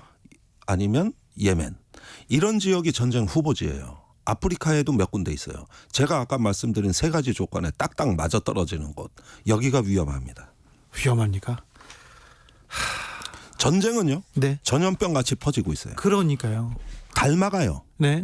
쓰는 자산이 비슷하고 예. 민간문의 자산이 상업용 드론이 무기가 되는 세상입니다. 네. 사이버전도 있고 심리전도 있어요. 수십 년간 이어지던 평화의 시대가 끝나고 전쟁의 시대가 열린 것 같아요. 그 전쟁은 하이브리드 전쟁, 복합 전쟁이다. 전통적 전쟁이 아니라 현대화된 복합 전쟁, 민간 자산, 그다음에 심리전, 여론전, 가짜 뉴스도 있고 이렇게 복합적으로 군사 비군사 수단이 다 망라되는 이런 통제불능의 상황, 이런 게 현대적 특성이다. 그래서 전쟁 양상이 비슷비슷해진다. 전염병처럼 확산된다. 이거죠. 예. 그러면 백신을 놔야 되는데 네. 그게 국제 질서의 안정성입니다. 함부로 현상 변경하면 안 돼요. 네. 9.19 멀쩡한 걸 왜 무력화합니까? 9.19 군사합의서. 네. 자꾸 뭘 바꾸려고 하고 내가 유리해지려고 하는 동안에 역풍이 분다는 거거든요. 예. 이런 점에서 이 안보의 문제는 현상을 변경하지 말고 네. 최대한 안정적 관리가 최선이다. 그렇죠. 예. 이게 최선이에요. 하마스와 북한은 비교할 수 없는 이런 그 군사력을 가지고 있지 않습니까? 북한은 하마스와 전혀 다른 상대를 우리는 마주보고 있습니다. 훨씬 강력한데 그러나 이제 완충지대가 한반도에 있기 때문에 네. 우린 자신감을 갖고 안보를 하면 됩니다. 네. 불안해할 필요가 없어요. 예. 자신감 있게. 근데 뭘 자꾸 변경한다거나 교란한다거나 혼란에 빠지면 안 되는 거예요. 네. 왜 멀쩡한 규범들 건드립니까? 그래서 지금의 상태가 최선이다. 예. 이렇게 일단 우리는 자신감을 갖고 대비하면 됩니다. 알겠습니다. 예. 근데 러시아 우크라이나 전쟁은 언제쯤 끝날까요? 이스라엘 팔레스타인 전쟁은요? 포탄을 100만 발 가까이 벌써 제공을 했다는데 네. 끝나겠습니까? 그러니까 이런 면에서도 국제사회가 이젠 개입해야 돼요. 교전 당사자한테만 맡겨둘 일이 아니다. 국제사회에서 전쟁을 멈추라 얘기해야죠. 해야죠. 네. 국제관리에 들어가야죠. 네. 그런데 자꾸 저 주권을 존중한다, 당사자를 존중한다 이러다 보니까 세계가 끌려가잖아요. 왜 그럽니까? 전쟁에 끌려다니는 시대네요. 이제는 전쟁의 문제는 지구촌 모두의 문제, 지구적 문제라는 거죠. 그러면 우크라이나 전쟁이 우리한테 얼마나 큰 영향을 미치는데요. 그 다음에 중동이 그렇게 되는 그렇죠. 거죠. 예. 여기까지 듣겠습니다. 네. 김종대 전 의원은 빈대와의 전쟁도 잘 알 것 같은데 모르는 게 없는데 물어보고 싶었는데 여기서 마치겠습니다. 네. 김종대 의원님 감사합니다. 감사합니다. 저는 내일 다시 돌아옵니다. 5시 5분에 만나겠습니다. 지금까지 주진우였습니다.